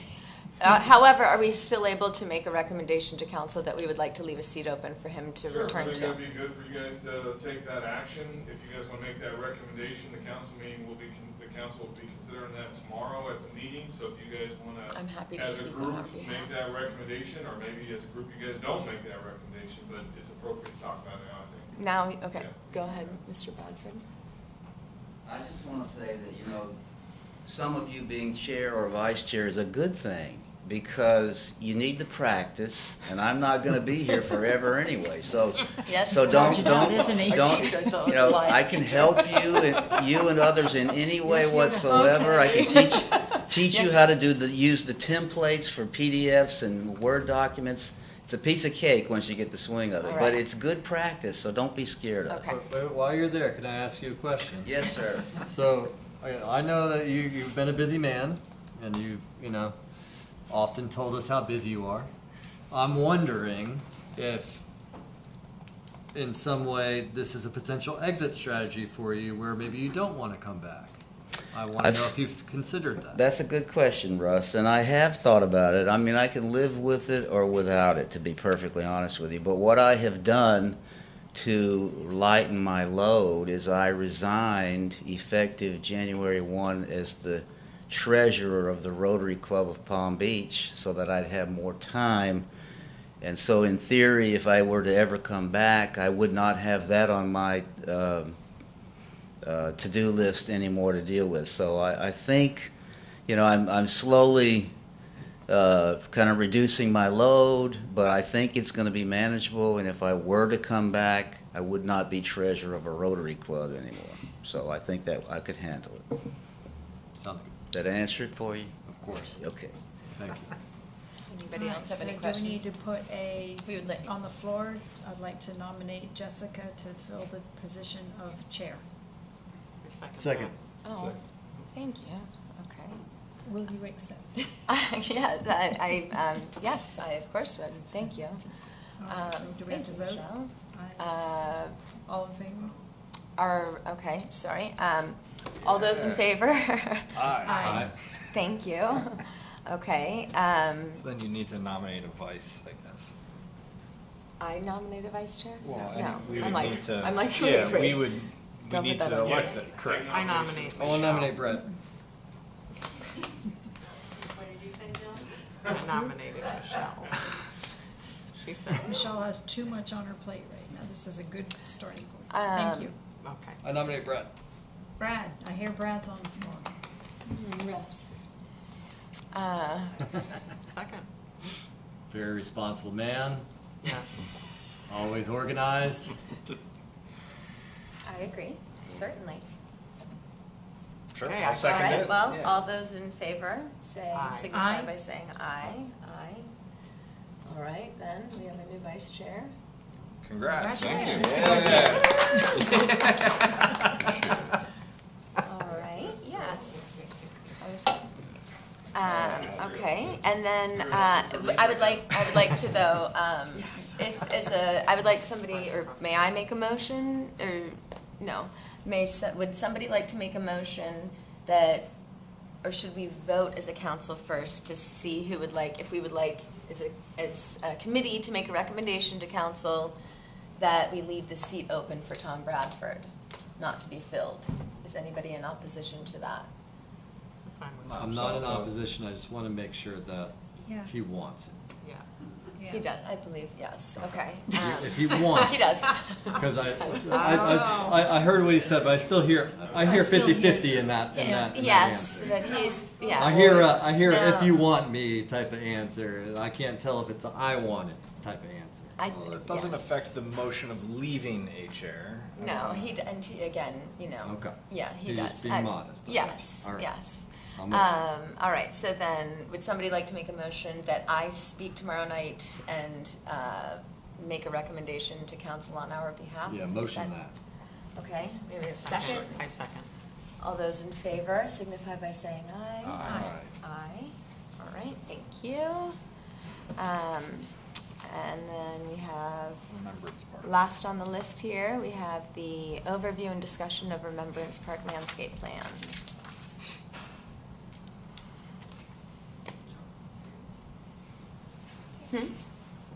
Which one's Remembrance Park? Remem- Seabrook? Okay. So Remembrance Park is part of the Master's Park Plan that the village did in the last 2 years or so. And That way you get a mic. We'll figure this out. I'll work with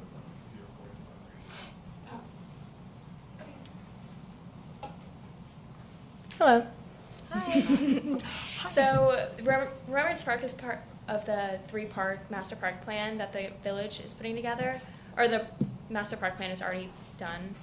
And right now, we are working to send the landscape plan to the council tomorrow. And last week, we had... Just tell me next slide. Do you want me to just click it? Will it not? It's not working. Oh. That's the problem. Oh. Yeah, if you want to Just this? Oh, they put it up next there. slide. Okay. Yeah. No, it's not the same one, is it? Thank you. And so we've had conversation last week at the Planning and Zoning Board meeting on what this first phase is going to include. We have, so it's a 3-phase park. You can click the next. Perfect. So this conversation is just for this first phase, and we have plans. We have landscape plans made by Kimley Horn, and that have been approved by our landscape architect, and they've like just worked together to come up with this plan. You can hit the next slide. And this is the conceptual plan, and then the next slide. And this is the actual site plan of what it would look like. So we have comments of concern from the Planning and Zoning Board of what species we want to put in throughout the park. There's a butterfly garden that has raised some concern. And so we kind of it was recommended to bring it to you guys and just getting any input of like, Thank you. what we could do differently or better. I've done some research, and you can go to the next slide. What's the concerns? The plant choices. Oh, I mean, yeah, it's just like the plan choices. It was brought up, if you go to the next slide, please. Okay. One more. Presumably. So, So it came from, a resident came up at the planning commission and said that there are possibly some better species Yeah. that could be in the Oh, butterfly yes. garden, and that they wanted you guys to take a second look at it. And so, Yeah. we're just kind of, it's an informal presentation just to. Thank you, yes. Okay. Let's do it. Yes, and this is one of those, I have, on our table at the food trucks, I have a variety of books that I provide that are like the number one thing people ask to buy the books off my table because it's for native landscaping and how to attract butterflies and hummingbird and all of that sort of thing. So this is something that I think we are grateful to have been looped into and would certainly like to help out with this. awesome. If we go to the next slide. And this is just more in depth. If you see like the little half butterfly structure, that's like in the middle with all the arrows pointing to it. That's the butterfly garden that we're kind of that's my main focus of this actually, is this butterfly garden. There are some other concerns of like what species of Calusia we want to add. If you go to the next slide. I know. Which part is the butterfly garden part? The, Right in the middle. Okay. yeah, it's supposed to look like a half butterfly. Yeah. If you the like wing. squint That's and beautiful. turn your Love head. it. Yeah, next slide, please. Next. And That's parking? yes. I thought that's hidden. Keep going. Oh, sorry. Yeah, I was just kind of, I'm just and this is looking like, at- It's like, this is our plan schedule. So this is a list of all the plans that are in this first phase. The only, Are you presenting this tomorrow night, you said, for the council? this will be going tomorrow night. Kimley Horn will be presenting this, and we kind of just want to get input. They kind of let it Before open. tomorrow night? Yes. Okay. So they kind of left it open-ended. They were saying that the contractors like willing to work with the EAC if we're just like swapping out plant for plant. But I kind of just want to give council some input from you guys if we have any to give them. So, this may be asking a big question. Can we go back to the slide with the map, or the schematic? And More? would you be able to, instead of us reading each one of these, can you kind of just walk through the park and tell us what we're looking at? Yeah. Okay, like the actual plant, so I can get an overview. Right. I trees, think bushes. in particular, Yeah. in the butterfly garden Yes, itself, yes. which are Yeah. because I'm assuming they're not sticking the, want me to go back? the live oak in the middle of butterfly garden, which ones are the ones they're specifically If you targeting? For go forward a couple slides, I have a list of Oh, them. Okay. Go Yeah, awesome. Okay. like Sorry. the correct way. No, it's okay. Oh, there we So go. yeah, Okay. these are the species that I Visuals. have. I like counted out all the species that are located within the butterfly garden, and so like I'm just gonna call them by their common name because I'm not a biologist. But so we have the firebush, the sunshine mimosa, the kuntai, the Kunti? You're good, sorry. beach sunflower, the scarlet sage, wild tamarin, and these are all native species, and they're all part of like within the butterfly diagram. And Do the, you know which ones they were concerned about? Because Yeah. I can tell you the ones that I'm worried about. Yeah.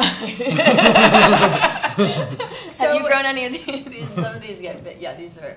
But go ahead. Yeah, the public had comments on the sunshine mimosa and then the scarlet sage. Okay. Well, they're wrong about the scarlet sage. That's good stuff.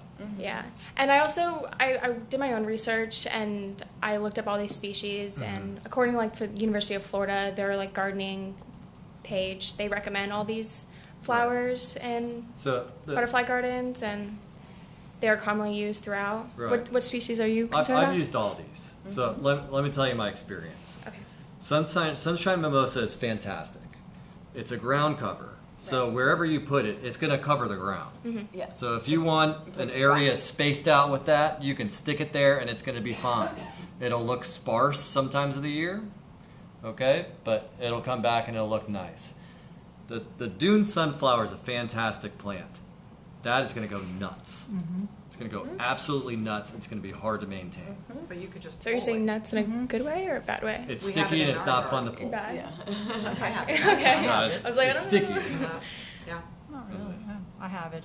It's great. But what I used to, I love it. Yeah, but not like in a manicured. Like if I'm thinking like here's a nice like we're trying to keep this part of the thing looking less wild. Or know like what I a mean? butterfly. Then I wouldn't put it there. Like if I'm just trying to cover some space with something that's gonna give me a really nice flower, fantastic, right?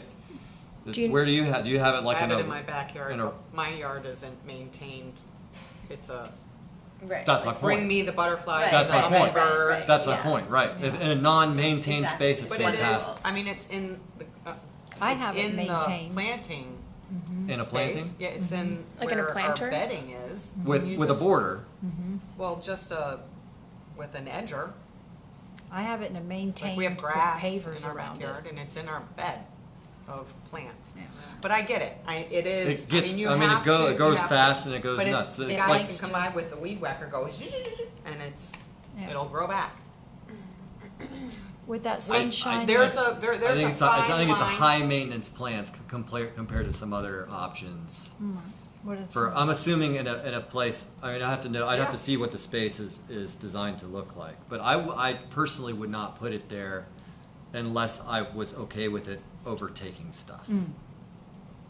Because unless I mean, how 'Cause it often will. are we planning on having a gardener in there? Like it's at your backyard. And I It's different. understand if that's your concern, that's all three of those plants.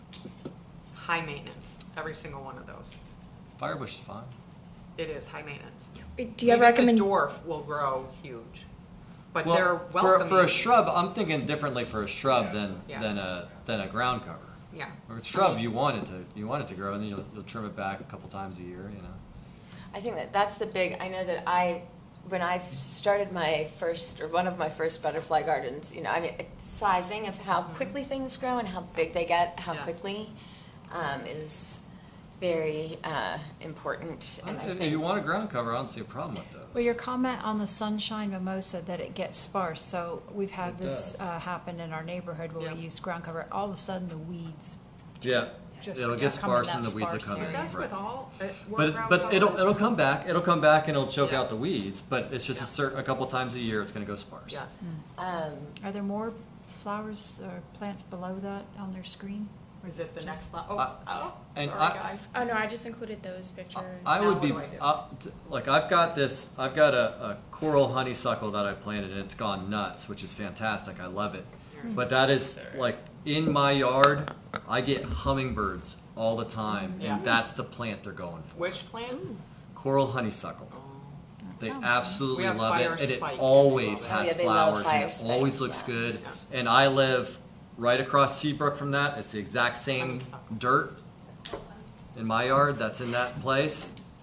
You want coral But it honeysuckle. grows like And that's a crazy. bush? It grows like crazy. If you've got like a trellis or Yeah. something like that, that would be And- perfect for that. It's kind of a vine, Yeah, but it grows up. and red fire spike. they Red. love. It looks a lot like the flowers on the I fire think, bush. have you had, I think that the problem, I had some citizens reach out concerned about the Flusha, finding the native, because, and then I started it's looking ours. around and was very surprised too that Sorry.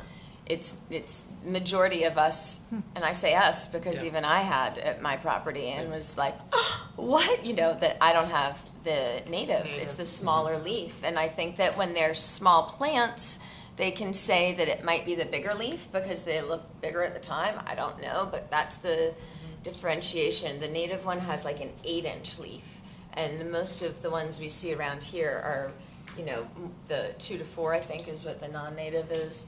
So, And the native one is more like a tree, right? It grows up. It's more like almost like a sea grape type tree, whereas Right. the other That's one right. is more like a shrub. That's right. Right, That's it's more like a absolutely thick, right. dense shrub that Yep. starts from the ground Okay. level. So that's why everyone uses the Right. non-native clusia, because It's better. It's a better hedge. it's right? a better hedge. Right. I- Your And if- tamarin's and- gonna get huge too. If you're cool with that, then that's cool. But it's Yeah, gonna get that's- Yeah, there's huge. only 4 tamarins in the plan. They're like scattered Right. throughout. No, I love the more them. They're kunti, awesome. the I got better, one of in my course. yard too. Kunti are great for the Atala. We love So, that. so our landscape architect, so we had a landscape architect from Kimley Horn that designed this, and then the village has Steve Parker, its own landscape Right. reviewer. Yes. The two of them actually had a debate on the native versus non-native, Good. and ultimately, With the Clusha, you're saying? yeah, Jonathan, our designer, wanted the native, but Steve wanted the non-native because it's a better hedge, right? The goal of the Kalusia usage here as a perimeter hedge around the property. So the village has a code that you have to have a 5-foot perimeter hedge when adjacent to residential. So the goal there is to create a thick, dense hedge, and that's why Steve went with It'll look the nice. Yeah, If- and if they- I was if- just going to if- say if the they trade-off want- is if- ficus right. and spraying for the white fly Or- versus Yeah. having the non-native, then I'm okay with You that could trade-off. you could do cocoa plum, but it would be more maintenance. I mean, the great thing about the Clusia hedge is how low maintenance it really Yeah. is. and how quickly it grows, right? Right. It'll take a while for Yeah. the cocoa plum to grow up. Exactly. Yeah. Right. Absolutely. I do My understand. only concern is everybody is using it. Everybody. Yeah, Yeah. it's gotten And a when bit is- boring.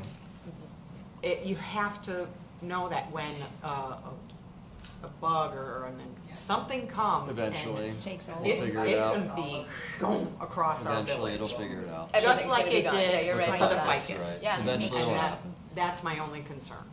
I mean, I'm already like this. If we're when I totally see- reliant and on we're- one. We're part Yeah. of it, because it is a great It's a great plant. hedge. It is. So- I have it in my house. It's yeah. a great hedge. Anyway, Mr. Bradford? yeah. I have a different problem. I'm the president of Tequesta Pines Homeowners Association. And so we have a lot of homes backing up along the north line of Remembrance Park.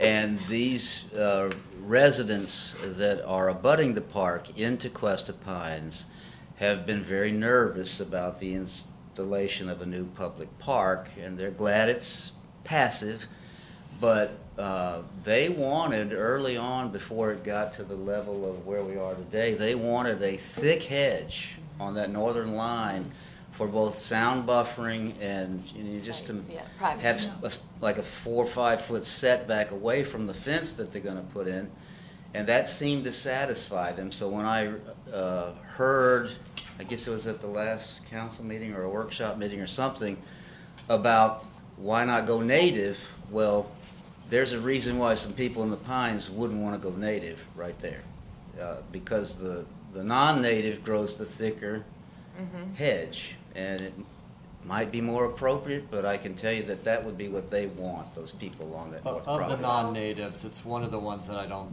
Right, mind I as agree. much. I What a- agree. What about, and we have it behind not our invasive. house, is the firebush. It's thick, it's big, it's got flowers. You- It you it can would do be, that. it would be, it, but it would be I- good it- to find out what they would prefer. I mean, they're living there.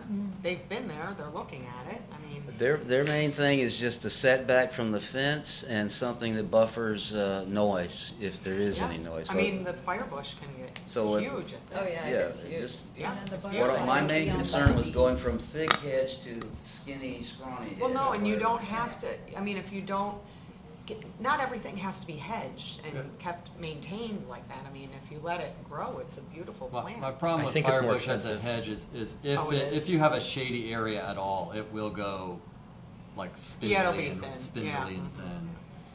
And it's a cost issue too, right? The closure goes around the entire park. I think is there 418 different shrubs, so I think firebush is more expensive. Yeah. So this is gonna have a formal hedge around it. Is there any thought to doing informal and, you know, Hodgepodge. not like, You know I love a hodgepodge. like growing and, you know what I mean? Yeah. I love a hodgepodge, yeah. I mean, if this is gonna be a butterfly and birds and all Yeah. of that Make passive it look garden, natural. why are we hedging it?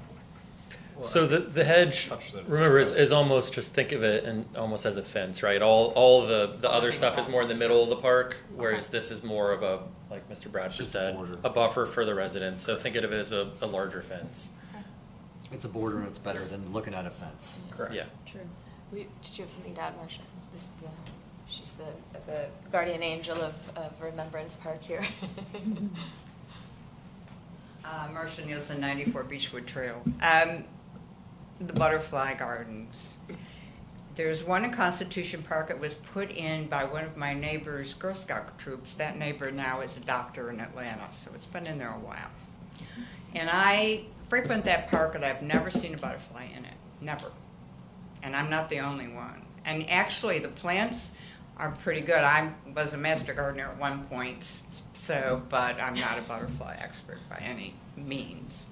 So my question is, and the other thing is, that garden is being maintained by the garden club. Wow.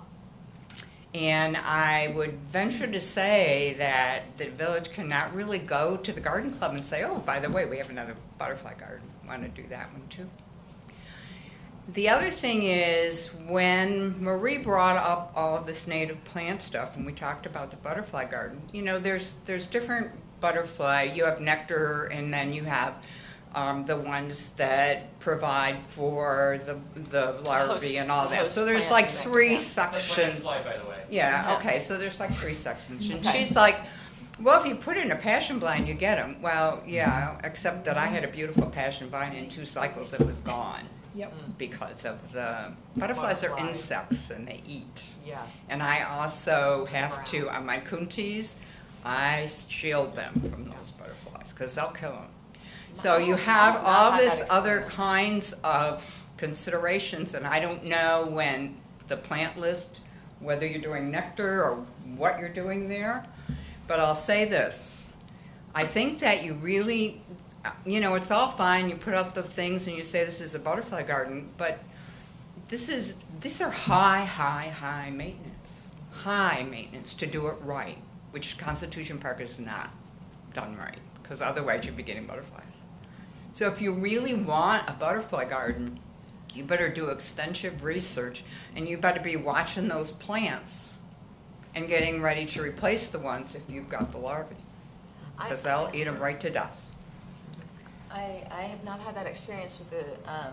I almost lost 2 kuntis last Oh my year. gosh. I was pulling those larvae off. Mine Yeah. has sooty mold on it right now. I think part of it is sort of placement, but some of it is luck. I mean, so I have 2 kuntis in the front, and they're gonna get moved, but one of them gets eaten almost completely full, and the other one never gets touched, right? And I have no idea what the difference is. They look the same, right? So I don't. Well, my point is this, that you can't just put plants out and say it's a butterfly garden, Right. Sure.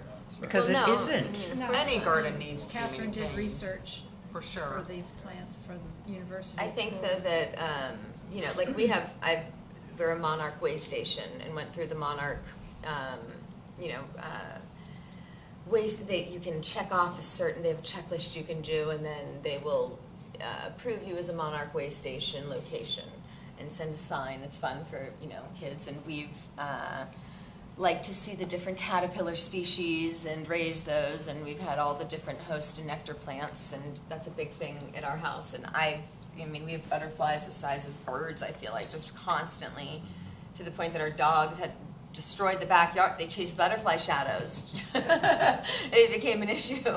But we have a lot of butterfly, and I've definitely had some bad experience with some plants just getting, they're just very hard to maintain. But it's not been so much that, aside from the milkweed just being decimated, and those seem to come back though. They come back, yeah. They come back and come back, yeah. But my point is this, it's all, you know, and if you want, I would just put wildflowers and let it go. Well, I think what's nice about this butterfly park is that it's in the center. I think at Constitution, it's kind of, you know. No, it's all centralized, and I don't know why there's no butterflies. I have that's an African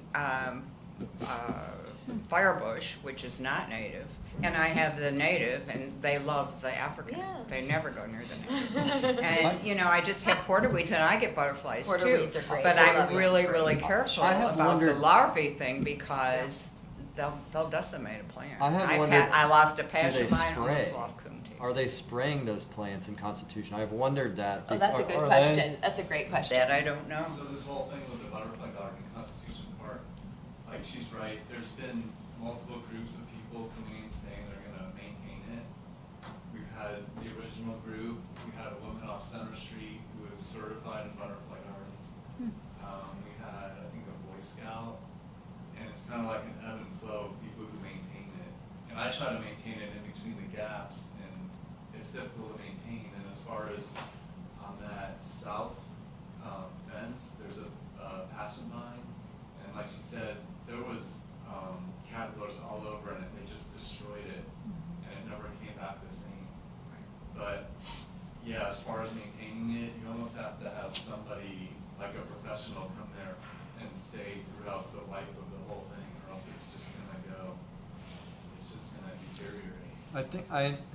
I think you just have to sort of accept, if you have a butterfly garden, the point is to get butterflies, and they're gonna rip it to shreds sometimes, and you kind of have to just accept that, right? I mean, that's, Yeah, I like, mean, I've that's- lost coonties too, I've lost milkweeds, of They're course. eating. They eat it all, and then, I had a necklace pod, got completely just eaten. So I It's don't know if gone. there needs to be like separate funding to keep Then you have to replace Right. the plants. Right. replacing it nonstop Right. if you wanna keep the butterflies up. And Right. plus, I- that area doesn't get much sun because the neighbors behind the fence have Right. these giant, mango trees that block Right. all that That's a south problem. sun. I think what I learned though is that having variety is really key. Yeah.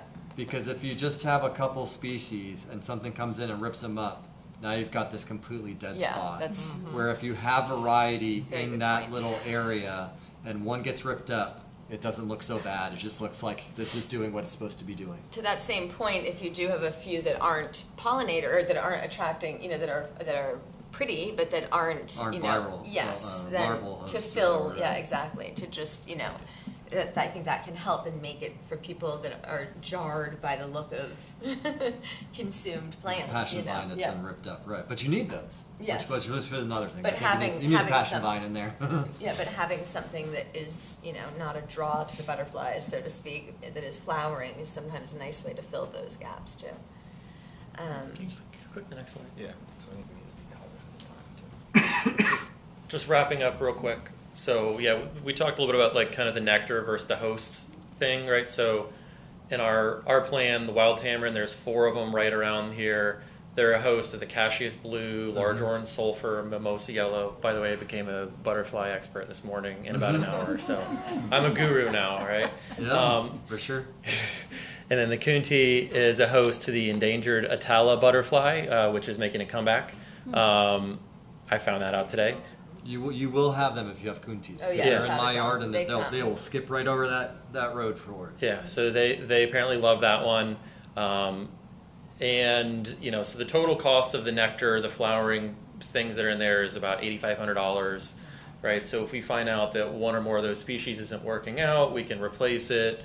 I'd assume maybe there would be continual upgrades and, you know, movement there, right? You're not putting in trees, it's pretty fluid. So there is an opportunity to Adjust. Yeah. And from what I could see, there was no, there's a lot of ambiguous stuff in the UF guides. This is what works here, but there was no like master. This is what you do, and you'll have the butterflies come, right? You It put wasn't milkweed and you put pipe and they come. Yeah, I mean, but it wasn't. There was no clear guide, so. Our landscape architect thinks it's pretty good. It's maybe not perfect, but he thinks it's pretty good. And so what we would like from you guys is either you guys say, hey, it's okay as is, let's see it out, or what we could even do. Jeremy and I were just talking about it. Is we could probably, because we're going for approval from our council tomorrow night, right? So we could probably get council to approve it with some sort of condition that the EAC could further workshop it. Or I think Jeremy even mentioned that we could even phase the construction of the park to where we don't even do that until a little bit down the road, right? So I think, when we did all these public meetings, a big portion of it was like, there was a lot of people thought butterfly gardens, like who's gonna maintain it? And, our conversations were like similar to what you guys just had, and so it kind of made me remember that, we don't really wanna build this unless somebody's willing to take it on, because otherwise it's gonna be, it's just gonna, look terrible. And I know we had one of my other cities, so, getting council to approve this with, some kind of phased approach with just the butterfly garden, the rest of it will go, and that'll allow us to, possibly continue, for you guys to continue to look at this on an ongoing basis, maybe quarterly or, annually, you guys look at it and say, hey, butterflies aren't working, and that way we're not stuck to certain plant species in the butterfly garden, and allow you guys to work. If you guys have a specific recommendation today, that you want to make, I know you're talking about that one plant. If you want to make that recommendation, we can go ahead and do that. But I think at the end of the day, getting council to say, hey, EAC can continue to kind of workshop these things on a, as you guys see fit, I think would be probably appropriate. I don't know that we'll, throw up the butterfly garden in the original piece unless we can go to the butterfly garden group and they want to take that on too. I think most of our comments through the planning process was all centered around that, is who's going to take it on, and we don't have an answer for that at this point. Well, I would just say that, personally, I wouldn't necessarily want to see it phased out or taken out of that, so to speak. I would want just the council more to be aware that butterfly gardens in and of themselves are kind of works in progress and are, figuring out what will work in that area. There may be some plants we lose.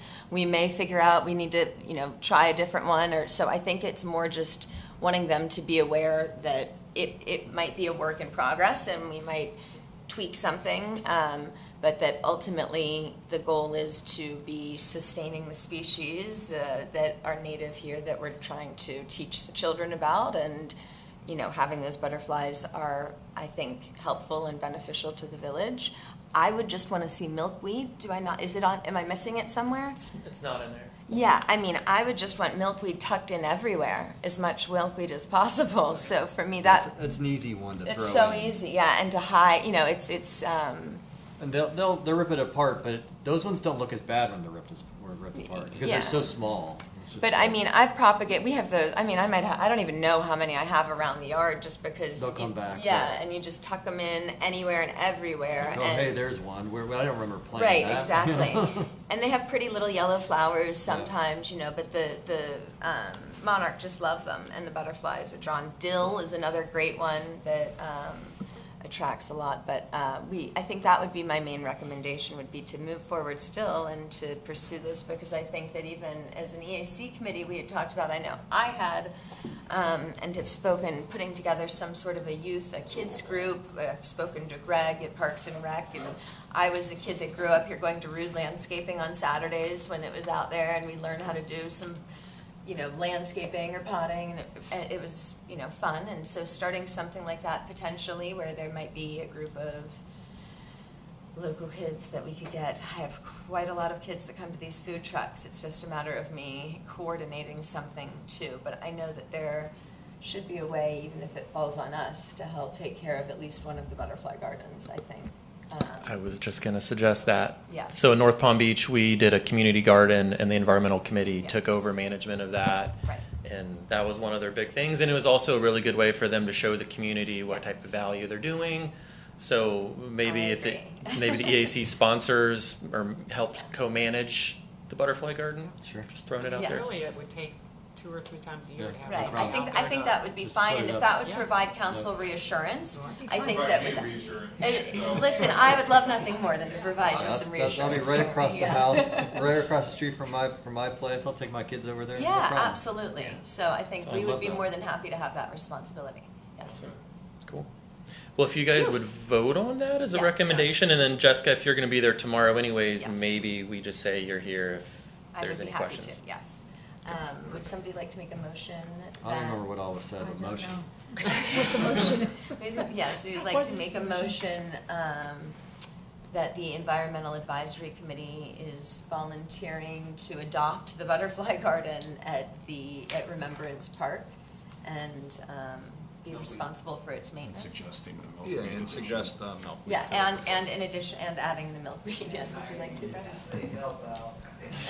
There you go. Oh, I like maintenance. Get it in Yeah, I writing. like help out. I'll second his motion. Yeah, to help. Okay, so, so then the motion, we're still working on this, we have to, make a motion for the Environmental Advisory Committee.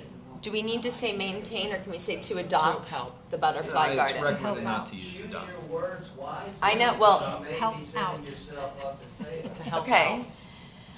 out. To assist, Yes. we are volunteering to assist with the butterfly garden at Remembrance Park. Maintenance of it. Maintenance. Does that sound safe? Yeah, I think it's, we're in favor of what's been proposed so far. There's no immediate Okay, so yes. alarms there, and we recommend the addition of some milkweeds, and we're happy to assist So the motion, the motion for the Environmental Advisory Committee to assist in the maintenance of the butterfly garden at Remembrance Park, and also that we make the recommendation to add milkweed to the list of plant species being used in it. Who's making it? You just did. Russ, and second? Yeah, I pre-motioned that. And Brad is seconding. All those in favor signify by saying aye. Aye. Aye.